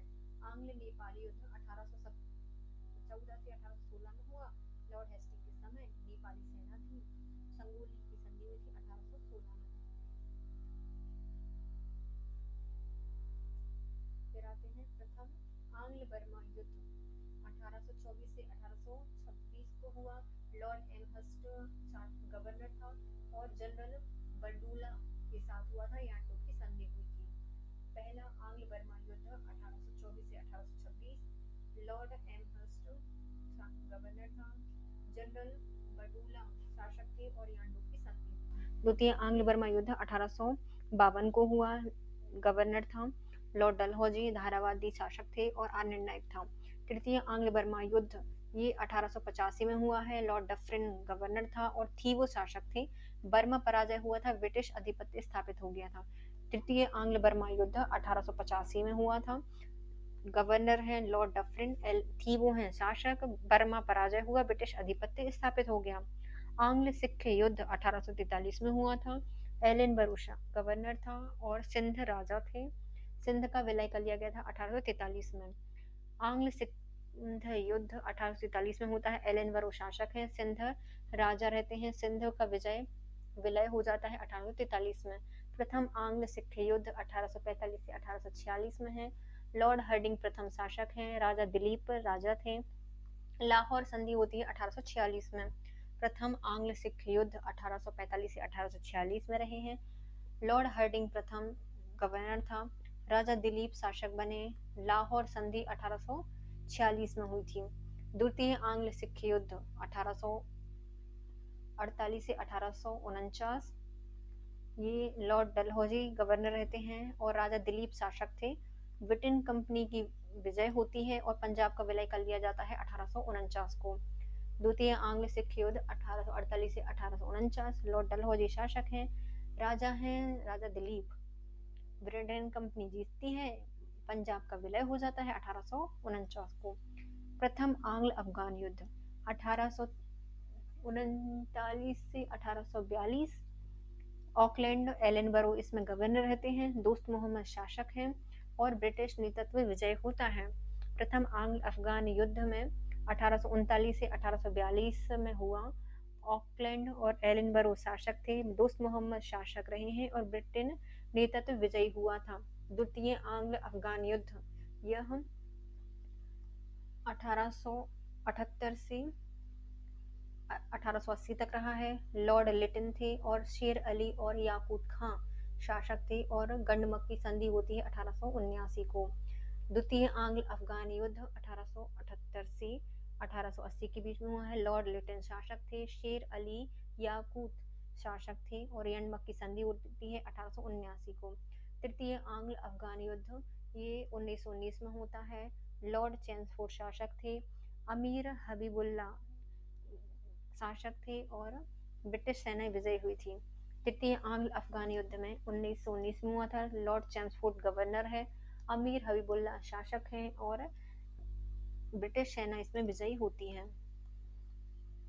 इसके साथ हमारा वीडियो कंप्लीट हो गया। आज का सारे गवर्नर कंप्लीट हो गए। नेक्स्ट हम पढ़ने वाले हैं ब्रिटिश शासन के अधीन भारतीय अर्थव्यवस्था। तो चलिए guys, bye. If you like my video, please share, subscribe and comment. Thank you so much guys, have a nice day.